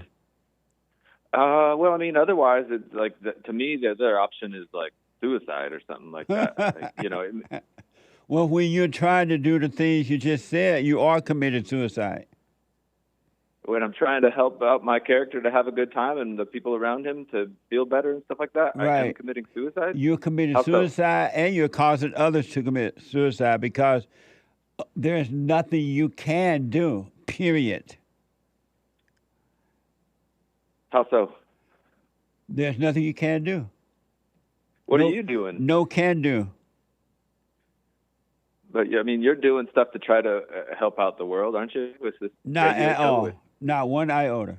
I promise you I'm doing nothing. You what?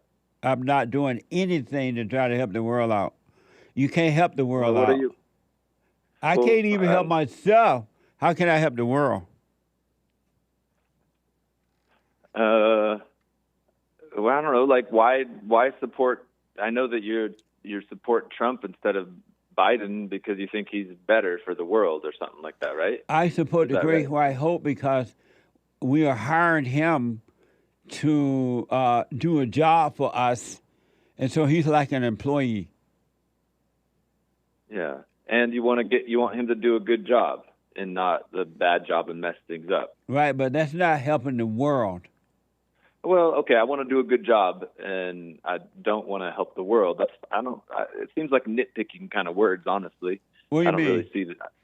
I mean, like, you want to hire him to do a good You want job, me to but tell not you help the world. You want me to tell you the best way to help the world? Go ahead, brother. By not wanting to help them. Explain. When you don't want to help, you'll be able to help. But when you want to help, you're going to be no good to the world and yourself.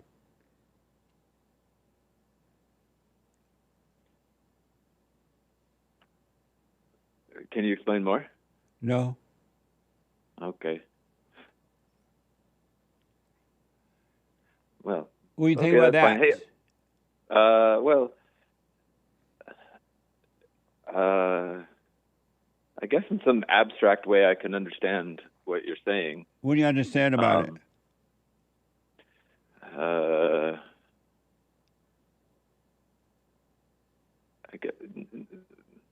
Maybe I don't understand. Like, to me, it seems like if you think the Great White Hope is going to do a good job, then you just don't want to say the word help. And that's fine. I can understand. Assist, like I'd like to assist wherever I can assist or do a good job and not help. I understand that. Well, that word. We are help hiring is- the Great White Hope, Donald Trump, to, in a physical way, bring back, take away all these restrictions that the government we have now trying to control the people with, to drill oil, to put a board around the wall to keep the illegal aliens out, to bring back the police, to do the physical things. We are hiring him to do that, but nothing personally for us, for the individual, him or herself.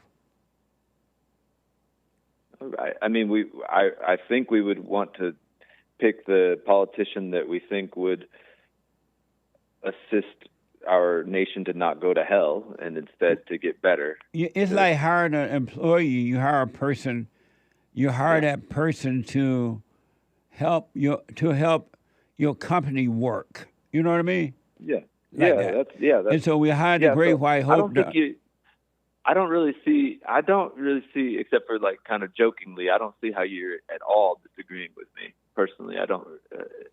And because of time, how is it that you want to be live a more practical life? Give me a quick example. Well,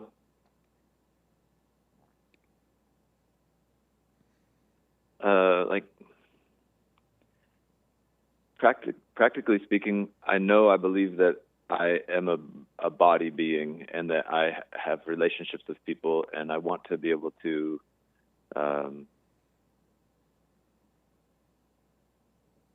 assist people more, and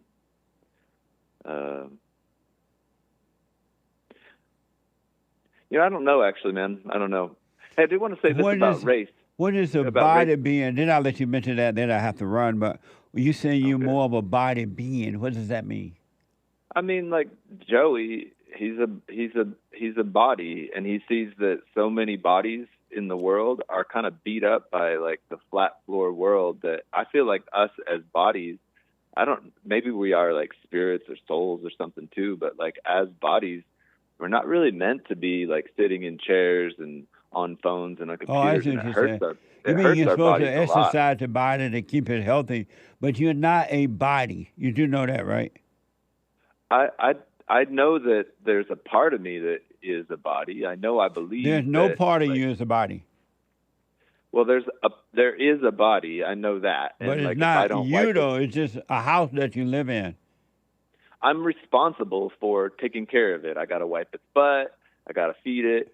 I get to give people relief from the pain they get because of all as bodies, their bodies get pain. People's bodies get pain. What did you want to ask me about race? Oh, I think this is kind of cool about race, because I know you're real fun with helping out that situation, and that situation's so shitty, man. I can't believe it. Well, you're on the air with kids, so don't curse. Okay. Sorry, brother. Okay. Forgive me. All right. And thanks for the correction. And just whenever anything has gotten kind of intense with me with race, occasionally I've been like, hey, listen, when it comes to color, my pupils are black and my eyeballs are white, and so are yours and pretty much everybody else's, and that's all I want to talk about when it comes to color. I'm not in a race with color. Nice. I'm not, like, the word race has to do with competition, and I'm not in a competition with anybody's color at all. Right on. My eyeballs are white, and so are yours, and my pupils are black. I'm not white. You're not black. You're lots of colors. Your pupils are black, your eyeballs are white. Basically, some people have a little bit of discoloration, but the word race means competition, and I'm not in a competition with the surface level colors. It's right a stupid on. thing, actually. And I think that's a real helpful kind of frame. Maybe you can, spread that, actually. As you know, there's no such thing as racism. It's all made up. It's just a lie, and it's made up in order to control the people. Our battle, as I've said before, is a spiritual battle. It's a warfare between good and evil. But Joe, I gotta run. Call me again. Yeah, that's what I mean by practical. Those kinds of things. I think that's practically helpful. That frame. Hey, your pupils are black and your eyeballs are white, just like mine. We share the same. We're both white and black, but we're many colors as well. And we're not in a race with each other's pigmentation. That's anyway, right. That's what I mean by practical. Thanks, Jesse. You're Love you, welcome, dude. Joe. Thank you, buddy. 888-7753-773. Mike is a first-time caller out of Florida. Let's see here. Mike, welcome to the show. You're on the air. Hey, Jesse. How's it going? All is well, Mike. Thanks for calling. I wanted to talk about the religious question of the day of why does God allow bad things to happen? No, why does God allow the devil to attack you? Why does God allow the devil to attack you? Right. I think that's kind of like I think that's a two-parted thing, right? I think when we look at, like the scripture says, God tempts no man with evil, to me that means that God's not drawing you to the trap house. If you go get loaded, or if you marry the hag, that's all on you. You did that. That's a terrible choice on your part. No, I'm asking, why does God allow the devil to attack you?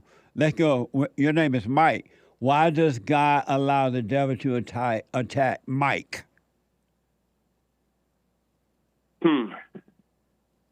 I would think, to me, most of the times that I get attacked by the devil is, like I said, either poor choices on my part where I open myself up, where I drop a piece of the armor of God, and I allow myself to get attacked, or it's an attack that's common to man.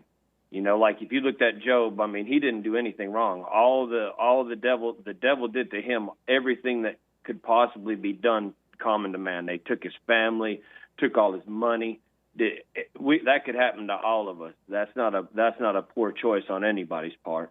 I think there's just things that, due to the original sin, we're all subject to the punishment from that. What part of armor of God do you drop at times? You say you drop parts. It happens when you drop parts of the armor of God. What part do you drop at times? I mean, I couldn't go through the whole list right now because my memory's poor. Well, give me one example of the part of the armor of God that you drop at times.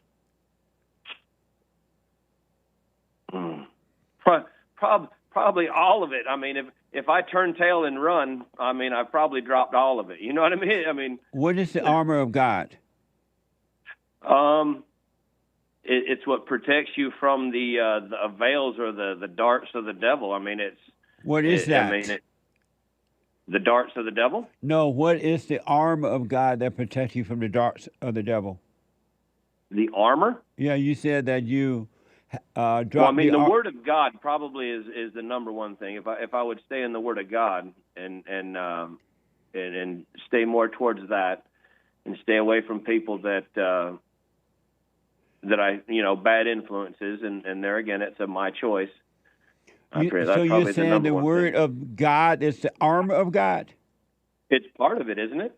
Are you saying? No, I'm asking you, is that what you're saying? You're responding to the biblical question, but you said that, did you say that the Word of God is the armor of God? It's part of it. It's part of what? The armor of God. Where did you get that from? Let's see. I'm hitting my Googles up right quick.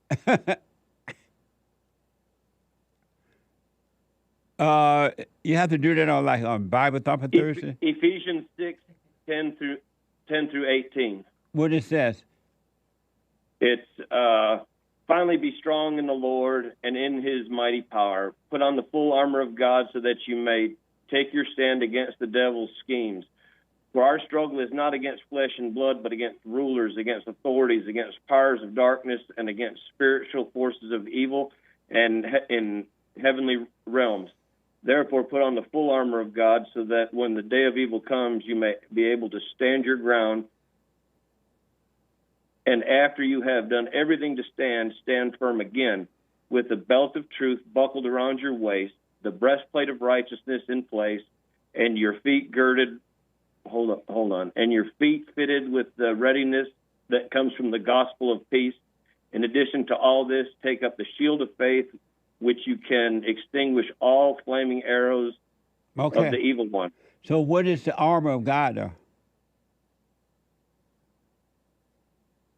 I mean, I would reckon it all back to the biblical principles and the Word of God and where'd you get that from? Where'd you get that from?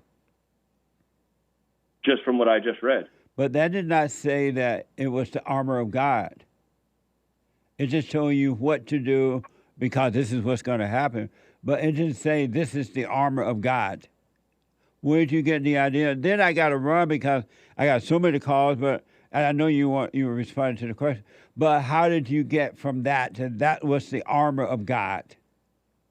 It said it right there. It didn't say that. It said put it on, but it didn't say it was that. Therefore, put on the full armor of God, and then it goes through. Well, what is the armor of God? Truth, righteousness, peace, readiness, the gospel of peace, faith, and that what you call the armor of God. Those are the principles, I would say. Is that what you're calling the armor of God? Yes. Okay. Mike, I really want to respond to that, but I got to wait until Sunday, and I really do appreciate it, man. That was deep what you read, and it spoke volumes. And but I'll respond to it on Sunday if the Lord is willing and the creek don't rise. On Sunday on the same channel I'm watching you now? No, go to rebuildingtheman.com/church at 11. Is that in your more on? If I click on more on your page here, will that bring it up? Let me ask the experts around here. If you click on, will that bring up the church stuff? Yes, I'm told. Okay, thank you so much, Jesse. All right, but I appreciate that, Mike. Thank you. Yes, sir. All right. 888-7753-773. Let me go to a first-time caller, Karima, a first-time call out of Illinois. Karima, welcome to the show. You're on the air. Thank you. Good morning. Good morning. So I just had a little comment or some questions as well. Okay. My husband watches you like religiously, like at work. When we're in bed, he'll put the podcast on. And I do see some change in him. He says that you've helped him change in like the way he thinks and stuff. And I appreciate that. But he has been recently calling me Satan's daughter a lot. So my question is, who are Satan's daughters? What does that mean? Why does he call you that? That's what I don't know. When you ask him, why does he call you that? What does he say? He just says, because you are. You're Satan's daughter. And I'm like, what does that mean? I was brought up religious. So it does strike a nerve because I know I'm God's child, but I don't know what that means. I really don't. I've never really watched like your podcast. Why haven't you asked him what does that mean? Why didn't you, when he called you that, why haven't you said, well, what do you mean by that? I have, and he just says, because you are, and that's it. That's it. Oh, that's I see. I see. And does he do it while you're arguing or trying to control him or anything like that? And that's when he call you that? Yeah, like let's say he doesn't agree with me for something or I don't agree with him. It's kind of just like those type of moments and he'll be like, oh, Satan's daughter. And I'm like, what does that mean? Oh, okay, I got you. And like I said, I appreciate you helping him change because I do see like him more like mentally calm and stuff like that. And I see that he's like trying to get closer to God. And I appreciate that because he never was religious. Right. He wasn't brought up like I was. But I'm like, I'm not Satan's daughter, and it's starting to piss me off. And it's just, I don't want to become Satan's daughter because I'm pissed off. It's not funny. Okay. What does that mean? Can you please explain to me what that means? Do you obey your husband?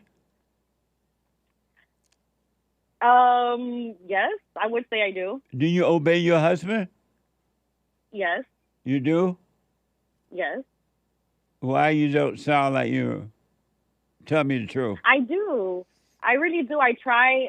Ever since the first time we got together, I knew I was ready to be with him. And I knew I wanted to one day be his wife and I was going to be, obedient to him. I just knew that, my family comes from that.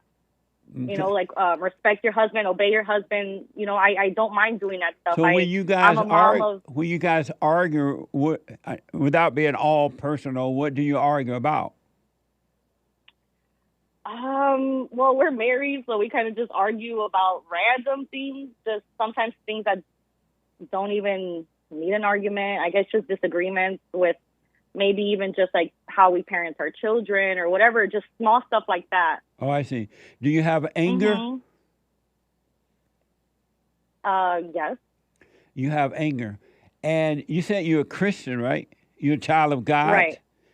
Yes. And if you're a child of God, how can you still have anger? Because anger is of your father, the devil, and not of God. How can you be a child of God and still have anger? I don't know. How would I overcome that feeling? Because, for the most part, I feel like I'm fine. I'm at peace.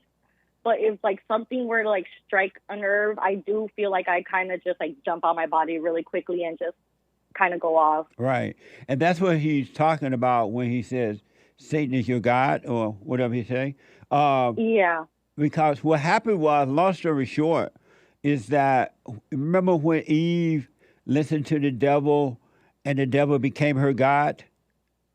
Yes. And when Adam listened to the woman became his God? Mm-hmm. Well, that's what your husband, I think. I can't speak for him because I don't know what happened. But he would love for you to speak for him right now. Satan is the woman's God, and the God above is the man's God. Because of God in Christ, Christ and man, man over woman, and woman over children. So Satan is the woman's God. So that anger that you have, though it came from your mother, you became like your mother, it still is the nature of the devil because the hell come through the woman. Okay, so the man doesn't have Satan in him. He does, but it came from his mother. So it came through his mother. Right.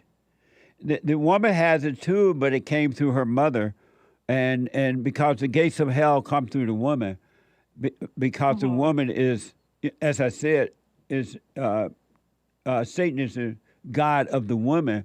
But women can overcome it by forgiving their mothers, realizing that they have become just like their mothers and they can't help themselves. This thing control them.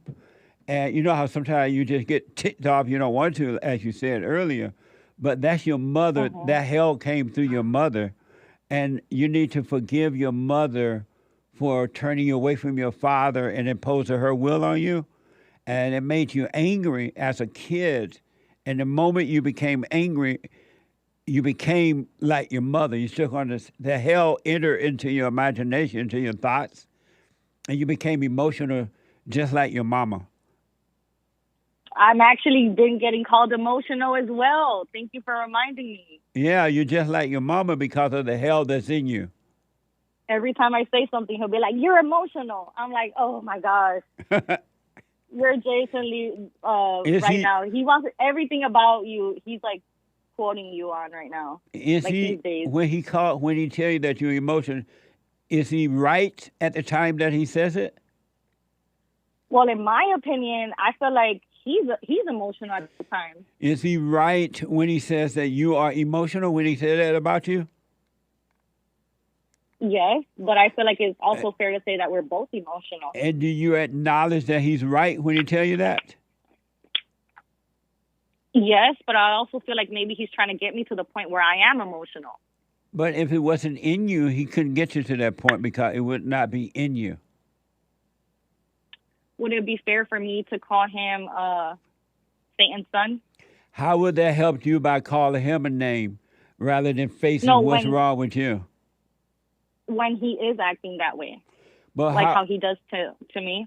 It would be fair for you to keep your eyes on yourself, and it's his job to point out the hell that's in you because he's the head of you, right? He's your husband. And when you're angry like that and carried on, it's his job to point it out. Otherwise, if you have children, you're going to destroy his children in the same way your mother has destroyed you. Okay. Interesting. Have he told you to go and forgive your mother? He has. And why haven't you done it? I don't feel like there's anything to forgive her for. I thought you said you obey your husband. I do, but if I sit here and think about it, I'm like, what would I forgive her for? For recreating you in her image. You just like your mama. I can see that. Do you want to be like your mama? I do not. And then I want to be my own person. So your mama recreated her image. You need to forgive her for that. Can you hold for me? Yes. Hold on. Do not hang up. I got to take a break. The treasure chest is now open on Dila. Back in a moment.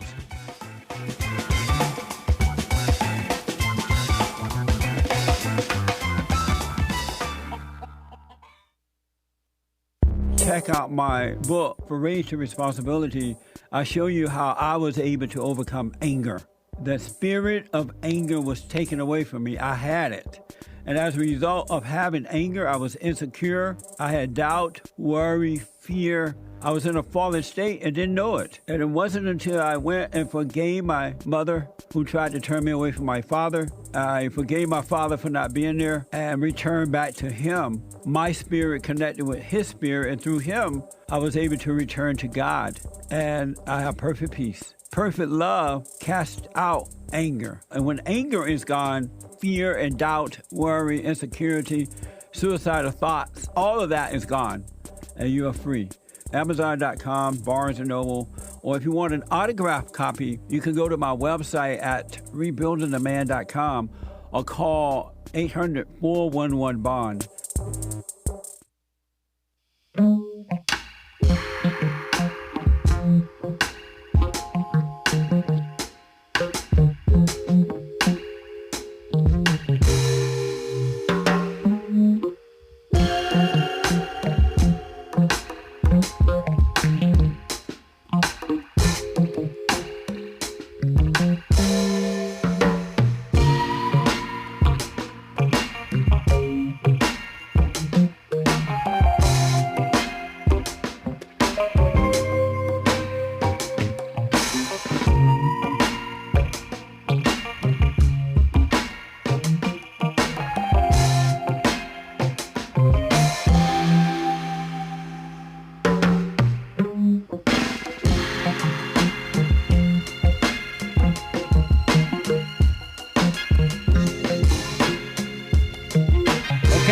Welcome back. 888-775-3773.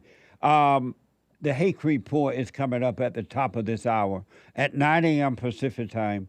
The Hake Report.com. Hake, the Hake Report. The guy with the good hair, he's on fire.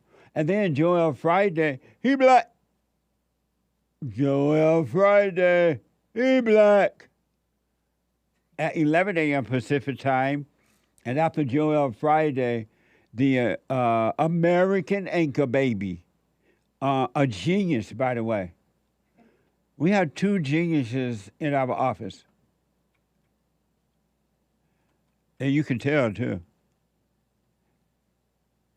Energy given to him by God at 12 Pacific time. The American Anchor Baby. All right, so check it all out. I want to go quickly back to the phone. Karima, a first-time caller, is her husband asked her to call or had her to call, and she's now starting to understand. Am I right, Karima, that you need to go and forgive your mother? You're right, definitely. And when you were growing up and you were ask your father to protect you from your mother, to help you deal with your mother, what would he say?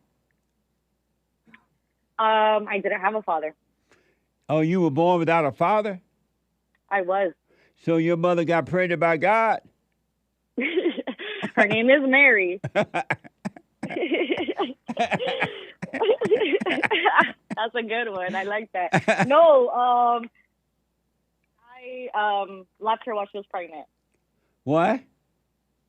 He left her while she was pregnant. Oh, so you had a father.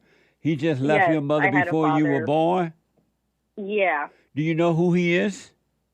I do. And I keep in touch with his family and stuff. And they're pretty cool people. And why not him? Because he is just something else. Like, I cannot have a conversation with him, really. I don't know. You tried to?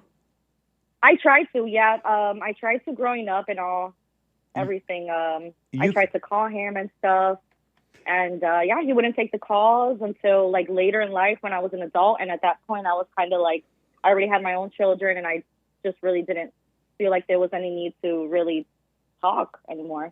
You can have a conversation with him when you stop accusing him. When I stop accusing him? Yeah, when you stop treating him the way your mother treated him. But to just find out what happened, why weren't you there? I heard my mother's side, but I've not heard your side. Then, so that you can forgive him, then you will be able to have a conversation with him. But if you call him up bitching at him, it's just like your mama bitching at him. He doesn't want to hear that. No.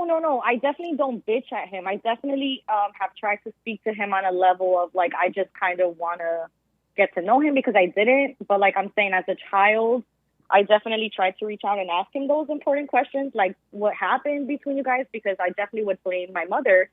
And he just wouldn't never have an answer for me. He would just basically say he didn't know. He didn't know why he did what he did. And now that I'm older, like, he has brought up some stuff talking about he was young and that's why he didn't take care of me or whatever. But at this point, it's just kind of pointless to me. Does that make sense? I feel like it doesn't make sense because I had my first child really young and I stepped up. So I feel like that's not an excuse. But you had no other choice. The baby came out of you. You were stuck. So the men aren't as important? They are more important, but they're not stuck. Here's what I suggest. Go and forgive your mother for turning you away from your father, imposing her will on you.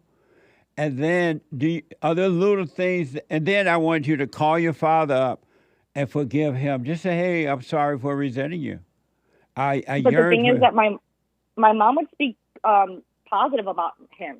She wanted me to have a relationship with him. She wanted me to not have negative thoughts about him. So it wasn't like her saying, like, this is a bad guy. Like, no, she on the contrary, she was like, don't ever feel angry towards him, like this and that. You know, it wasn't like she was like talking bad or nothing like that or putting things in my head. And then why were you angry at him then? I was angry because he could have tried harder. I feel like he could have at least, I think a phone call would be great. I don't feel like that wouldn't hurt anybody. I wasn't looking for a hug every day or nothing, but maybe he could have just a phone call on my birthday. Because of time, here's what I want you to do. I recommend. Yes. Do what you want, but I recommend. Go forgive your mother for those little things that she would irritate you with. You know what I mean? Okay. And just apologize. Hey, mother, I'm sorry for resenting you. I realize now you could not help yourself for whatever she was doing or even now. And don't ask for forgiveness. You forgive her because you are guilty of being angry, playing God for judging, your mother and everybody else, right? And so you apologize. And to apologize is to say, I'm sorry for resenting you. Resentment for being angry, all that is judgment, playing God. And that's what the sin is, playing God. And when you forgive her, God will forgive you. And then call up your father or try to FaceTime with him if you can't see him in person and do the same thing. I needed you. I yearned for you. I'm sorry for resenting you. And because neither one of them can help themselves, just as you cannot help yourself. Something else is driving you, and it's the devil in your imagination and emotions. But once you forgive, God will take that away from you. Okay. I definitely appreciate every word said. And did your husband tell you about doing the silent prayer? No, but I was actually looking at it on your website. Well, do the silent prayer. Do your little Hoover and Holland church prayer. Continue to pray to the devil. But then when you're done praying to the devil with your Hoover and Holland, be still and know God. Okay. So now do you understand why your husband say Satan is your daddy? I do, but I still just don't like that.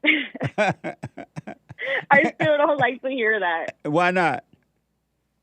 That's horrible. I don't even know my dad, and you got the worst person as my dad. But I don't want nobody to be my dad at this point. But the thing, the part of you that hate hearing that is not you.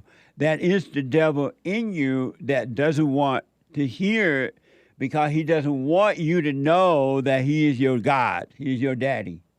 But if you be glad to hear it, that is the light shining on him, and he's going to have to leave your body because the devil lives in human beings. he make a home in human beings, so he doesn't want to leave.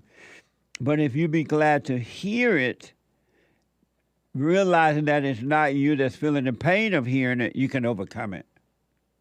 Yes, and I'm hoping to overcome it soon.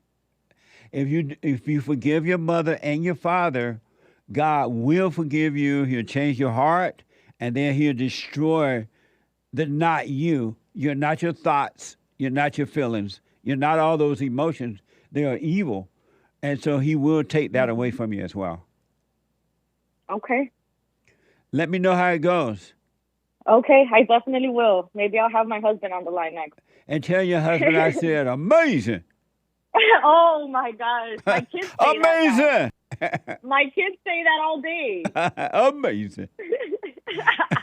All right, thank you so much for taking the call. I really appreciate it. You're welcome. Let me know how it goes. I will. All right. Thanks. Bye-bye. Bye now. 888-775-3773. Hector is out of New Mexico. Hector, welcome to the show. You're on the air. Hey, Jesse. Hey there. How are you? Fine. How are you? All is well. Good to hear. So I just want to answer or take a jab at your biblical question. Why does God allow the devil to attack you? Okay, so I'm not going to speak on biblical accounts. I'm not going to speak on Job. I'm only going to speak on my personal experience. Okay. So I believe God doesn't personally endorse the devil to attack you, but on the other hand, he doesn't disallow it either. Satan has his stipulation and will not pursue more than is permitted by God. Repeat you that. Also have repeat that. Satan has what now? He has his stipulations. There's a limit to what he can do. But you also have individuals who dabble in the occult and permit these entities to enter your life, i.e., Ouija boards, tarot cards, seances. And so, but God doesn't personally approbate demonic incursions in your life. So you're saying that in your life, God does not personally do it, but the question is, why does he allow it to happen?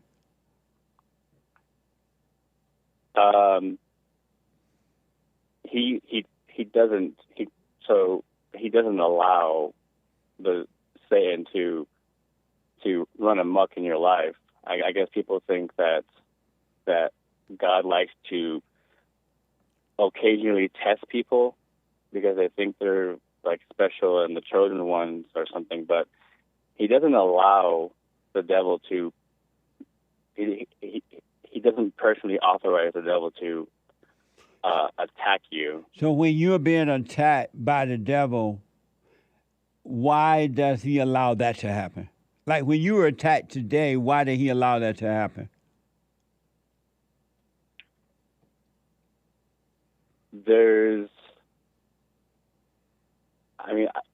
I don't know the mind of God, so I can't personally speak on his account.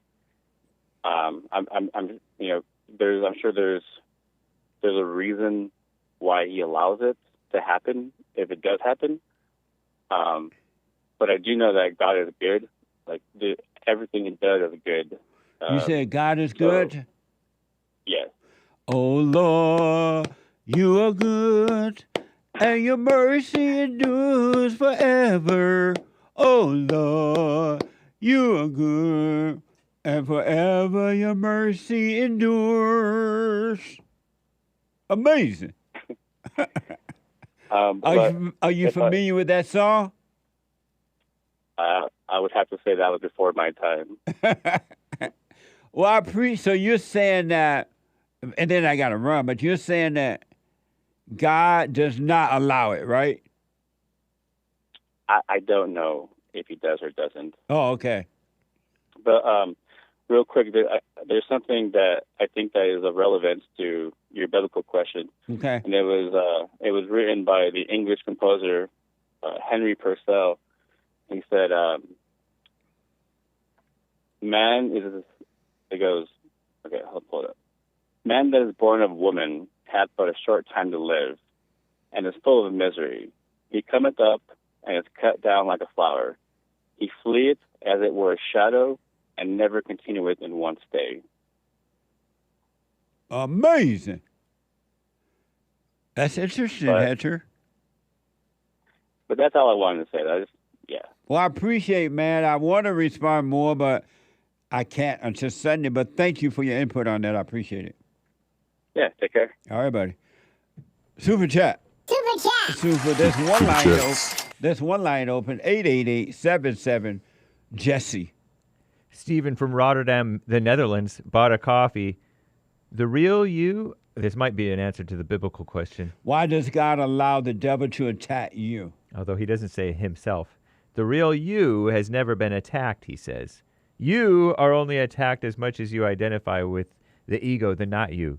You are not what you think you are. You are the light you see when you close your eyes and do the silent prayer. The real you has never been attacked, he says again.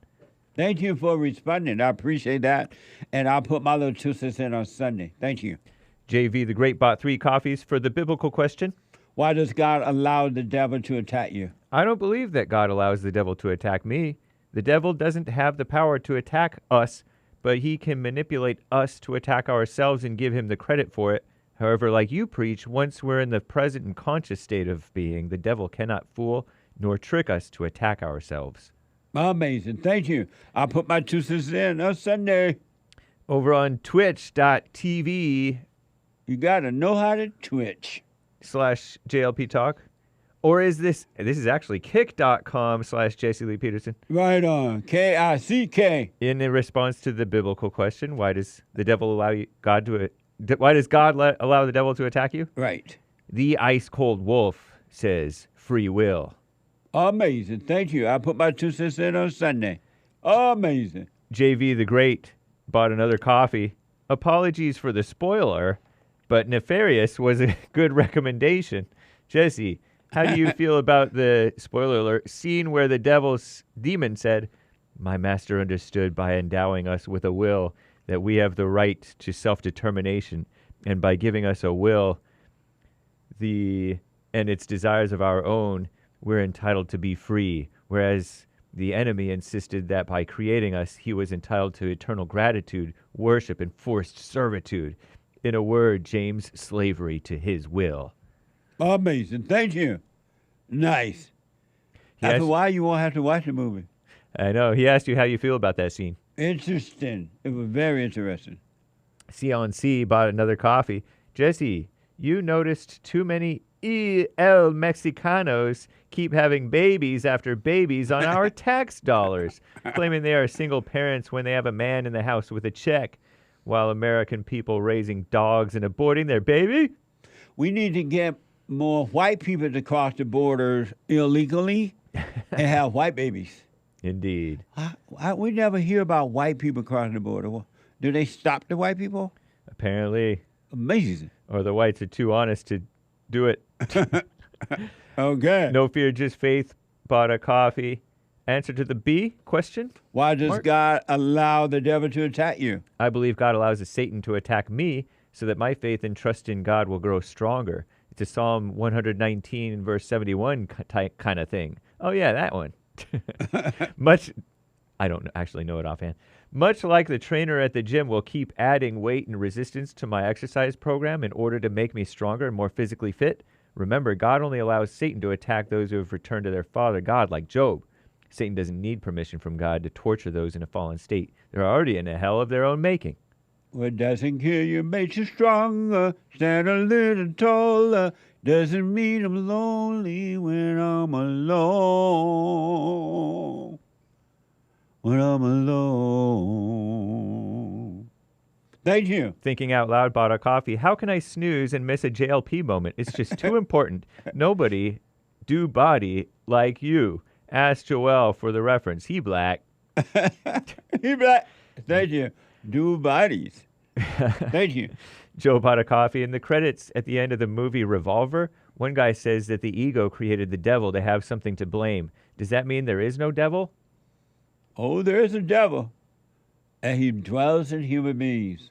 Isn't that amazing? Thank you. Shout out to the top contributors on D Live: Wolf336, Beta Legs, Rain Pipe, Kid Combo 1.0, and the rest of them. Thank you guys for the support over there on D Live. Amazing. And thank you guys. I do believe that is all for now. Thank you. I appreciate it. Thank you very much. Let me go quickly to Kevin out of Florida. Kevin, welcome to the show. You're on the air. Black. Black. Jesse, yes, sir. I called you in September 2022 about how I was going through an off and on relationship with an older woman, Beta, and how it was driving me crazy. I couldn't sleep. I had anxiety, etc., etc., etc. Every time we would break up and she would come back, I would always question why God would send her back to me. Well, my friend Henry, who is actually the person who showed me your videos, said to me, that isn't God sending her, that is Satan. Yeah. And that's when I realized I had gone looking for a woman, and I found Satan's daughter. You say this all the time, and it finally made so much sense to me once it was all over. Amazing. And that is amazing, man. Yeah, I also want to say how, you always say how women are sex dealers and men are sex addicts. Right. All my life, I succumbed to lust. It led me to work in the adult film industry. I was an agent, not a talent. It led me to constantly have sex out of wedlock, et cetera, and I was always catching hell in my life. Well, last year in November, I finally started doing things right, aka no sex out of wedlock, no searching for a woman, just seeking God and his right ways, doubting every thought, and trusting God with all my heart and might. I finally found peace. My work has never, ever, ever been better. I am more confident than ever. You also always say how life keeps getting better and better, and that is, again, 1,000% the truth. Amazing. Stay with it. Stay with it. It just, I cannot find the words. There are no words to express if you stay with it on that straight and narrow path. Keep your eyes on you, nobody else but you. It's paradise, man. It's literally heaven on earth. It'll be amazing. Stay with it. Yes. And real quick, just wanted to answer the biblical question. Why does God allow the devil to attack you?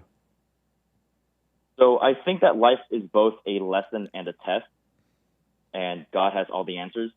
And so any attack from Satan is all just a part of God's plan for me. And everyone has their own plans, in my opinion, from God. And so it's all part of the plan for the children to return to the Father, our Father in heaven. I've seen how many times people will have very easy lives, and because of that, they usually don't really search for God.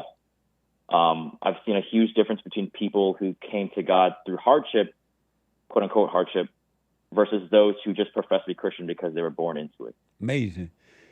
Kevin, I'll put my little 2 cents in on Sunday, and I really appreciate the update, man. Stay with it. Stay with it. Stay with it.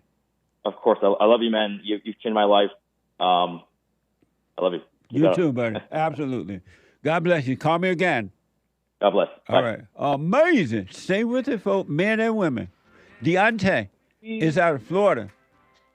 Deontay. Hey, what's going on? All is well, sir. To make it quick, I just want to answer the biblical question. Why does God allow the devil to attack you? So he allows us to attack me because life is short and it's an experience while we're on earth, because we're never going to be able to get this experience again. There's no such thing as good and bad. It's just an experience. Interesting. I appreciate that, man. I'll put my 2 cents in on Sunday. Thank you. All right. Have a good one. You too, buddy. I am so out of time, man. I was trying to get everyone in. I didn't get to any news items except for the first hour today. And my producer worked hard, like a slave, to put these things together. But he doesn't mind. Get on that straight and narrow. I'm telling you, you are your world. You get your world straight. The world outside of you, meaning people outside of you, cannot hurt you. They'll try, but they only hurt themselves because their hearts are evil. So get on that straight and narrow path. Forgive your mothers. Return to your fathers by forgiving them. And do the silent prayer and let go. And let life happen. This is for men and women.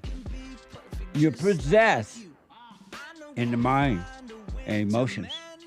It's not from God, and it's not from you, and it's not good. Don't let anyone tell you that anger is good. The Hake report is coming up now. The Hake, H-A-K-E report.com from 9 to 11 a.m. Pacific time, and then Joy on Friday TV, you black, at 11, and then the American Anchor Baby at 12. I gotta go and do some Fallen States recording now. Amazing. Callers Greg out of California and the other callers that are hanging up there. I'll be back tomorrow if the Lord is willing. Bible Thumper Thursday tomorrow. Take care. Look, stand up. We got fighting to do. We gotta show him who boss. He put a Viking in you. He put that lightning in you. Igniting the truth. But you beg and blame and lie and hate and never wanna stand for the truth. So what you planning to do? You understand in the lose. You better go talk to your mama. Better stop at the drama. Better drop all the trauma. Boy, you better stand up and up. Put your hand up and hut. Cause if you don't, then we lose. And then we gotta hear the fake news. Whoa.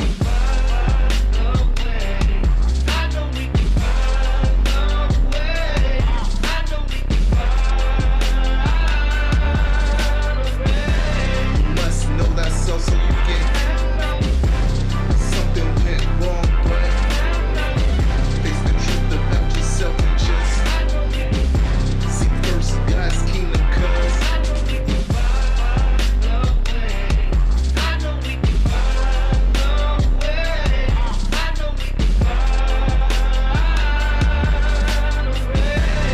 must know thyself so you get something went wrong, but and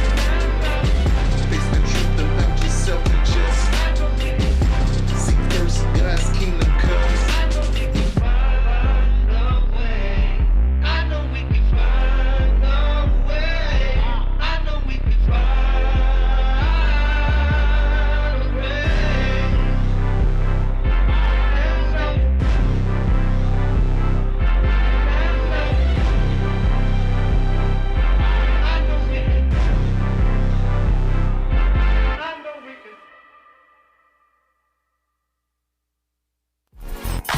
So, here's what I recommend. I invite you to download my silent prayer, and I want you to start doing it.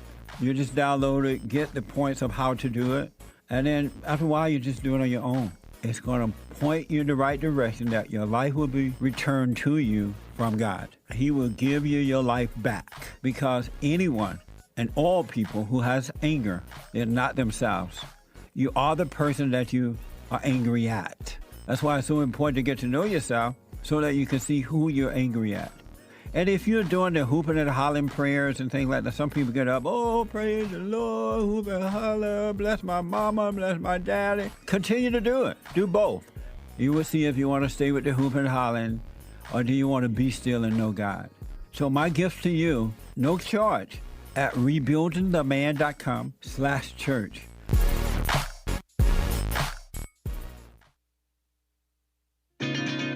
Other than sex, I wonder, why would a man even need a woman today?